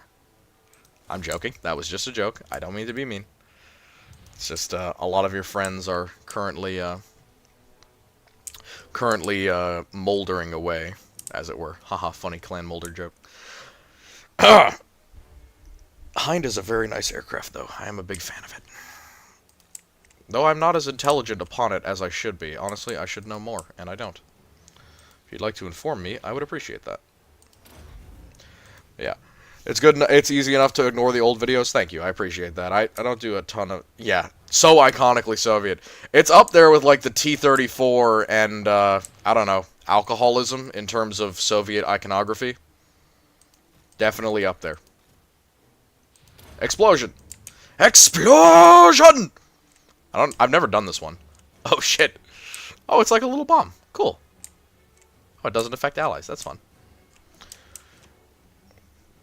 New Order and Kaiserreich. Yeah, those are great for alt history. I didn't get a ton of the DLC because I've just been trying to doing challenges, like picking really minor nations and trying to do them in like vanilla game and winning. I don't often win, but I do try. And I have been continually trying for multiple years now. It's been a lot. I don't know how many thousands of hours I have in the game, but it's more than I probably should. I don't know. Is starvation Soviet? I'm not sure. I think that a lot of people might argue that it's Chinese or who was Pol Pot over? I forget. Why am I forgetting? I should not forget that. That's a very important piece of history that I've forgotten. Who's Pol Pot in charge of?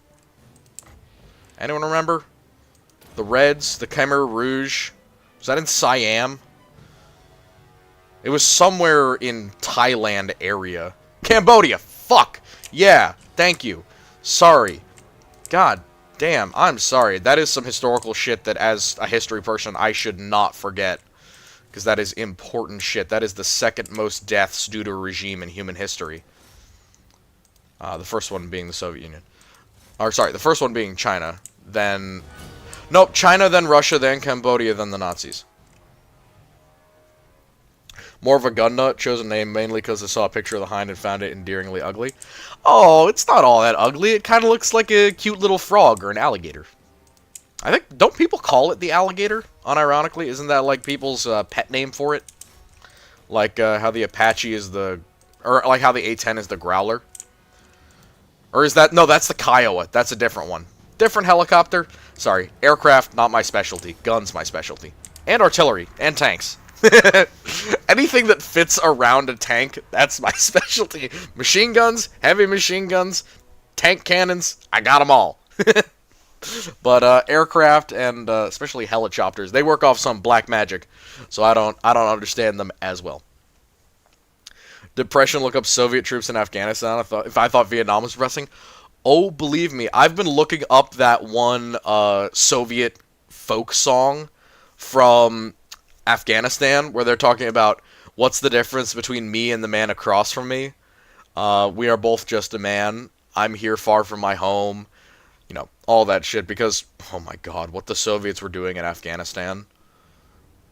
Like, if you've ever seen the movie The Beast, and I know it's just a movie, but there are literal, like, accounts of the Soviets putting cyanide in wells, or, like, torching local villages, or napalming them. Imagine how desensitized that would make you. Imagine how depressed you would be thinking that you were part of the great Soviet Union who won the Second World War, you know, the Great Patriotic War, and now you're here, the next generation, to come and make your mark and improve the world. That's what you thought you were doing. Save the world. Make the world a better place. And you're poisoning these people. You're poisoning women and children. You're blowing their homes up. You're entering these deeply undeveloped portions of the human world, and you are bringing war and death and destruction. It hardly jives with the idea that was in a lot of young Soviet men's minds. Also, again, game, how was that a brutal defeat or a valiant defeat? That was a decisive victory I just pulled out. I didn't even try. Did I try? Yeah, chemical weapons in Levering Towns. I didn't want to level any war crime allegations while I was live on stream, but thank you for confirming for me. I do not wish to be killed by the KGB. Not that I think that they would, but I do not wish to be killed by the KGB. If I had a preference, it would be to die calmly in my sleep, not thrown out of a window. Or whatever the KGB... See, the KGB used to be very subtle. They used to be the poisoners, and they would be very, you know, low-key and chill about a lot of their crimes. Nowadays, they're just throwing bitches out of windows and, like, pushing them off trains. Or, you know, shooting them out of the sky with an S-300, because that's subtle and makes it not obvious that the government wanted somebody dead. Taking a lot of shit for someone in Spetsnaz range. Believe me, after they got ground into dust in Ukraine, I don't think I'm in Spetsnaz range anymore. Matter of fact, didn't most of the Spetsnaz get killed within like a week of being in Ukraine? At least I know 2 of the units that went in the northern way with the naval infantry, they have been ground into dust. Dust. There ain't nothing left of them. They're having to come back to Moscow for full resupply, which basically means building the regiment up from scratch again. I'm not happy about that. That is loss of human life, and it's loss of, high-speed operator life, which God knows when the aliens come down, we're going to need them just as much as we will SEAL Team 6, but, talk shit, get hit. That's all I'm going to say. Talk shit, get hit. You deal with being assassins and knives in the dark for 40 years, maybe you deserve to be bloodied in Kursk. Who knows? Just an opinion. Also, don't a bunch of the Spetsnaz use, like, Spaz 12s? Or, like, shotguns? I don't know if I am in Spetsnaz range. I'm sure they have snipers. I just don't know any of them by name. Or off the top of my head, rather. Though, oh, man. See, because the Americans make a lot of their designated marksman rifles based on their current service rifle, or at least relate them to their current service rifle in terms of, like, generation and type and basic mountings. The Soviets don't give a shit. After the Dragunov, they basically stopped doing that, and past that point, I have not cared much about Soviet designated marksman rifles. Because it's hard to do, and I am stupid. My stupidity makes gun knowledge hard to keep track of on occasion. Alright. Yeah, we got hella ground up here. Now we take Voltsgrad, and we scare them away, because there is no chance they hold on to that. Let me get my lamps. Lamps are very important. Lamps are very important. Lamps. I don't know what the lamps do, I just know they make me more money. Also, how many of you are here? Because I will go a little bit further if we have more folks. Oh, it's the two of you guys. Alright, well, I shouldn't say the two of you guys like I take you for... Yes, lamp! The giant warp lamp! It's very cool. How late do you guys want to go? I think 11:30 is probably, or 11:45 is probably a good deal. I don't want to cut it off too early if you guys are having a good time, but at the same time, I know it's been late, and that I released those videos late. I intended to get them out earlier, but I worked on them all day, and I still realized that I wasn't going to do a lot of the Titan stuff that I wanted, and that ended up being rushed anyway. Because I actually, really funny story, I stopped recording the night video, because there was like a crisis going on at my place, and then I went back and I continued recording it, and you'll notice that during the first half of that video, I'm kind of rattling off real quick. That's because I had literally just recorded it, and I had gone and done it again. Nothing better to do? 11:45 sounds good? Okay, good. Thank you. Yeah, I mean, I'm here because I'm playing video games anyway. I might as well talk with you guys, and every time that we do this, maybe it's a new person who comes in. YouTube tends to recommend the streams to a lot of different people with a lot of different interests, so I want people in here. I want to be able to talk with you guys, and I think it's fun. And my favorite thing about this is not having a plan when I go into it. So I actually have to go back and change the name of the episode of the stream to reflect what we actually talked about. So this stream is probably going to be Modern Geopolitics and Firearms, I suppose. I probably won't name it that, but it'll be like talking about modern weapons and military powers, things like that. I like that. I like that we can go into it, both of us not knowing what's going on, and then we have a nice little convo, and I bounce my brain off of you guys. It's like a basketball game. Or tennis. I was playing tennis today. That was fun. Adolphus Quate, you about to get your ass kicked off. Stroke a very particular set of interests. You don't have to indulge too much. Welcome to my channel. Welcome to my channel. Hope you stay.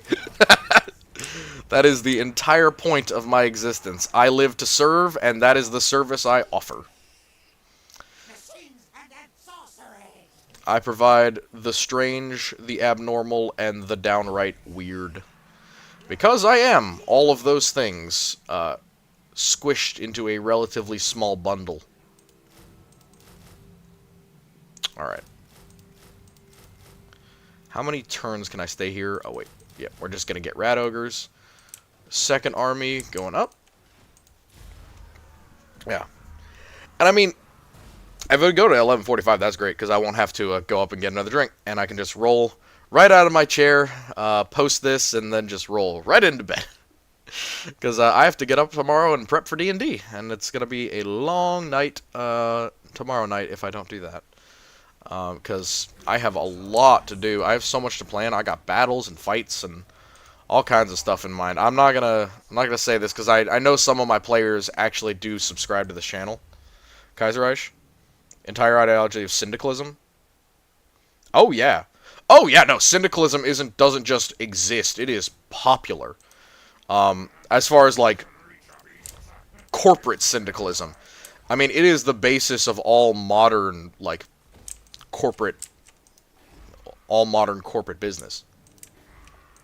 The idea of interconnected businesses that on their face do not look like they're assisting each other, but in reality they are providing each other with all sorts of different benefits that they shouldn't be, effectively creating a shadow monopoly.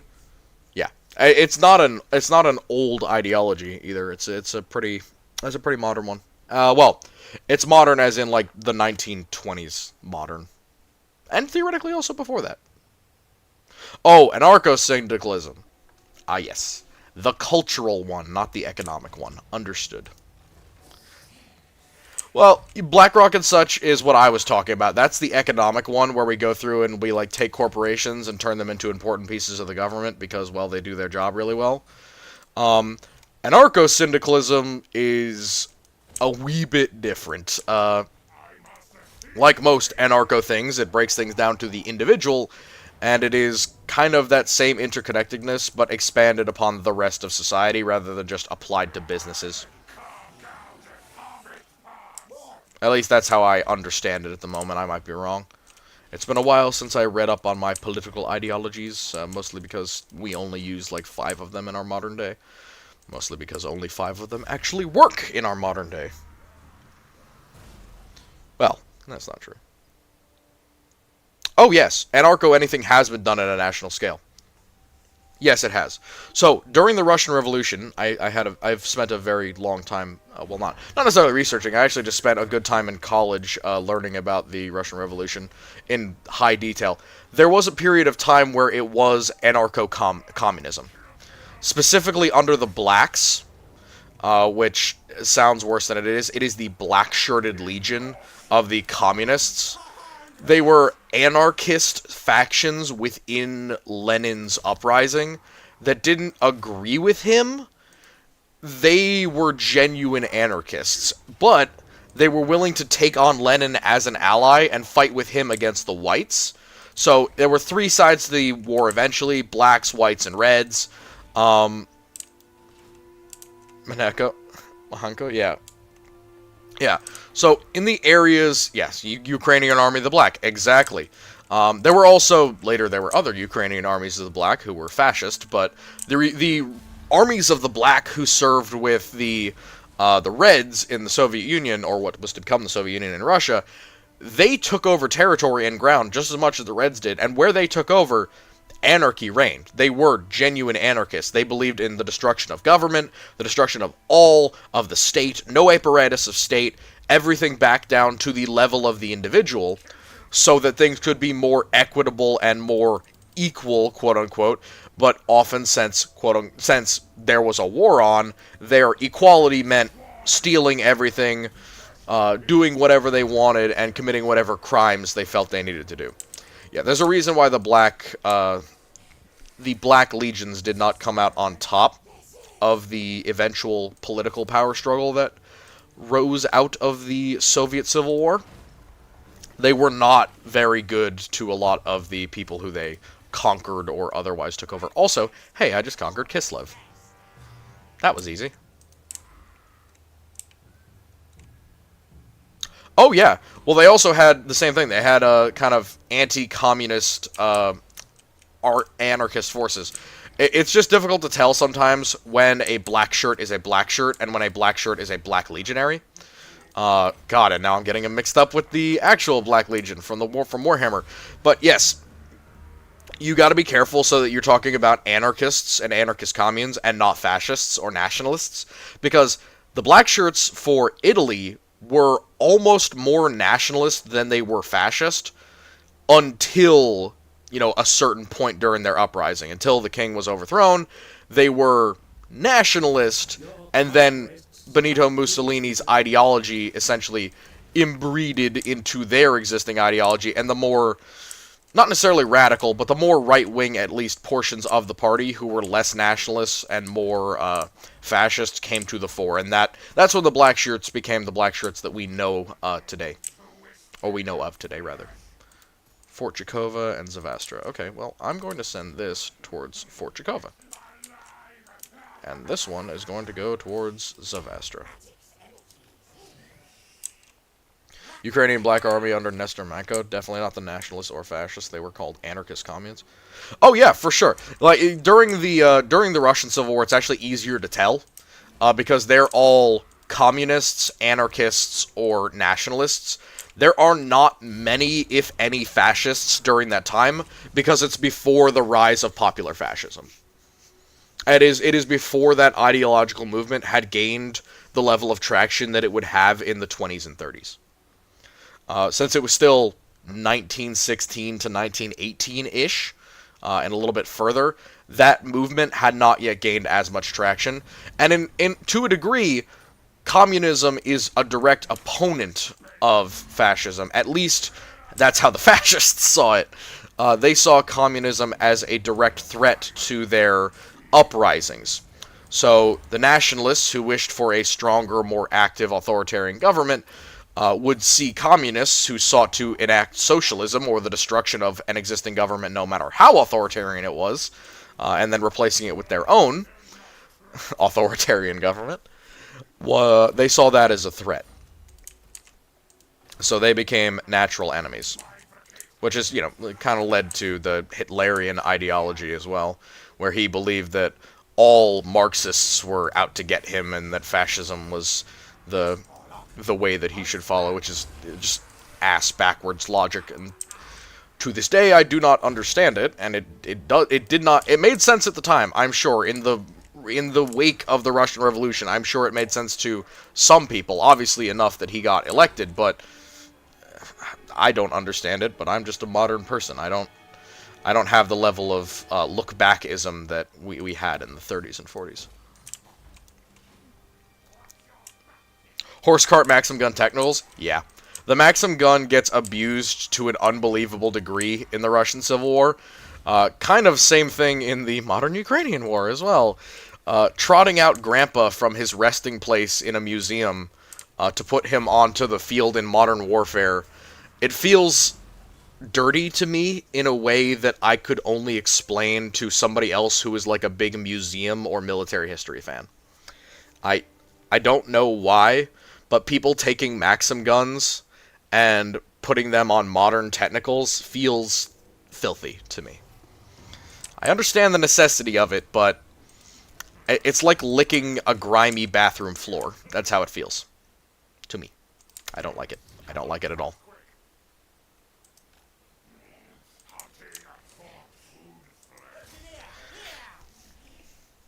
Yeah. Ukraine has a wild military history from the Kievan Rus, from the actual original quote-unquote Ukrainian peoples, on up to the modern day. They have a wild military history. Does the machine spirit like it? No. Disagree. I don't think it does.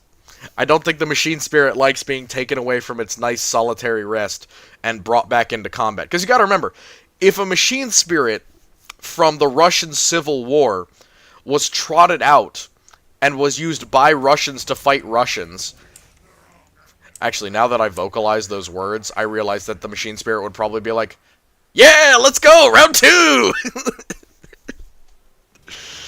Oh, that's a horrible thing to say, but it's true. The machine spirit would understand and remember who wielded it before and who's wielding it now. So, unironically, the machine spirit might be chill with it. It might be like, alright, cool. We're doing this again. I remember 1918. I remember all the whites. Let's do it. I think I got this. I still got it in me. Put me in, coach. God, that's horrible, but it's true. I can't deny reality.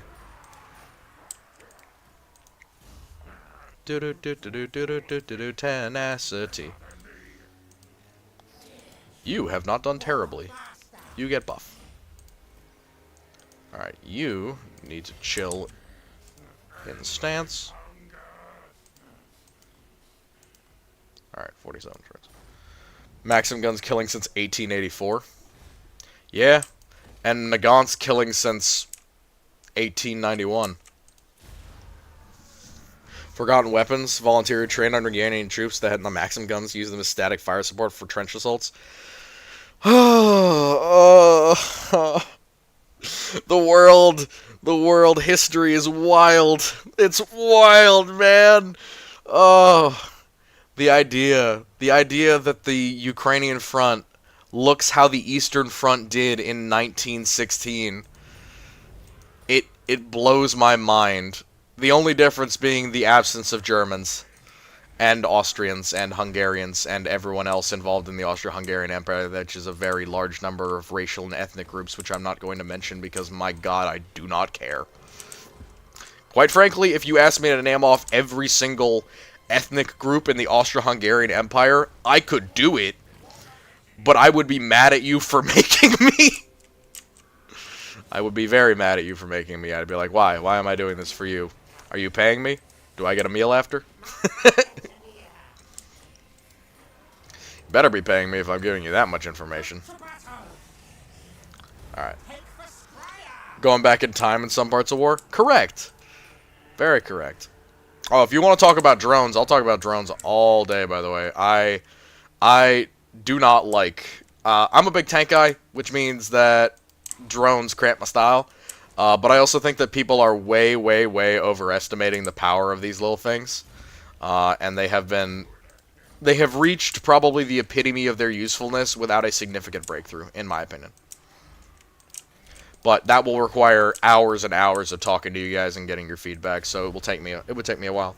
Some guy being interviewed also volunteered to fight ISIS with the Kurds, teams of snipers. Oh, yeah, no, I saw that guy. No, I saw that guy, the dude who hunted Kurds and is also in Ukraine. He has like a 20 millimeter, like a Solothurn-esque rifle, that he was using that was like silenced, that he was using to snipe people. Yeah. No, it wasn't like the Afghani Lion. It was something else like that, something related. But I've heard of that guy. Also, I bet you wish you could get your hand on one of those Lee Enfields. Unfortunately, you cannot, because transporting weapons out of a war zone is a crime. Otherwise, I would have one of those MP40s so fast, it would make your head spin. No, STG-44. I can get an MP40. I will never get an STG-44. You are correct. There we go. Someone who has a head on their shoulders on like 90% of the military establishment right now. Maybe if we weren't doing trench warfare like it was 1910, we wouldn't be getting smacked by tiny anonymous drones every 5 seconds.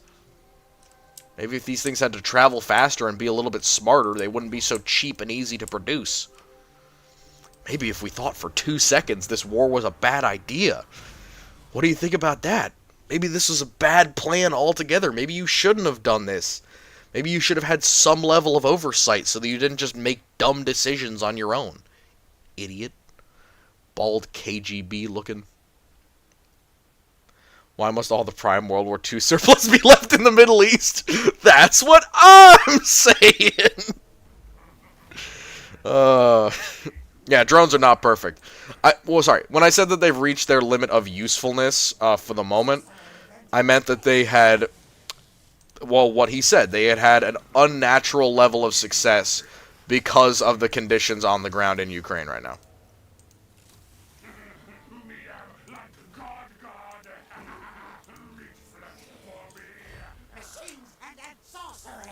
Alright. Last fight.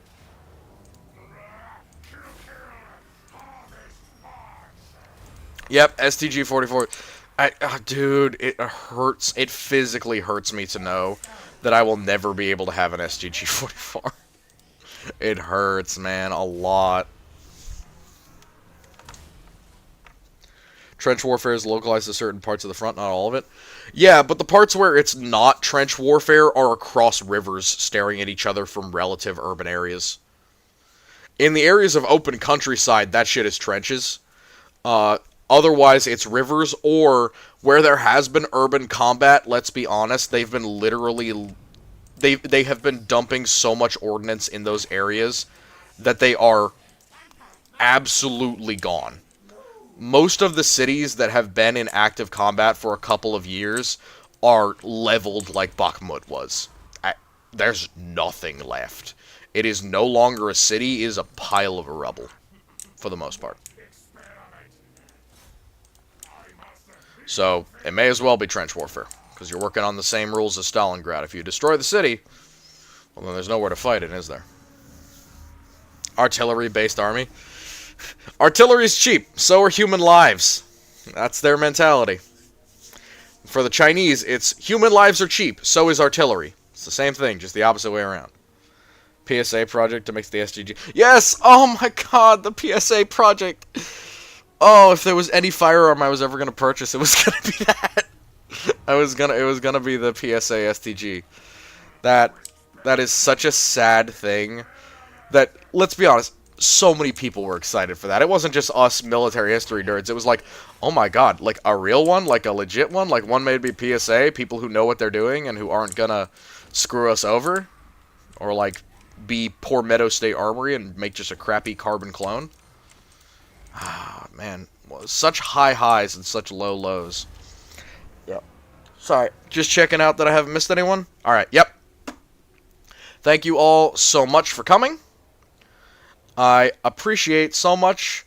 Oh my goodness, we got concurrent viewers. Thank you all so much for coming. I appreciate you so much. Russians are so like the world was ending. Yeah, the Americans do the same thing. All right, I appreciate it so much. I'm gonna edit the stream title because I can.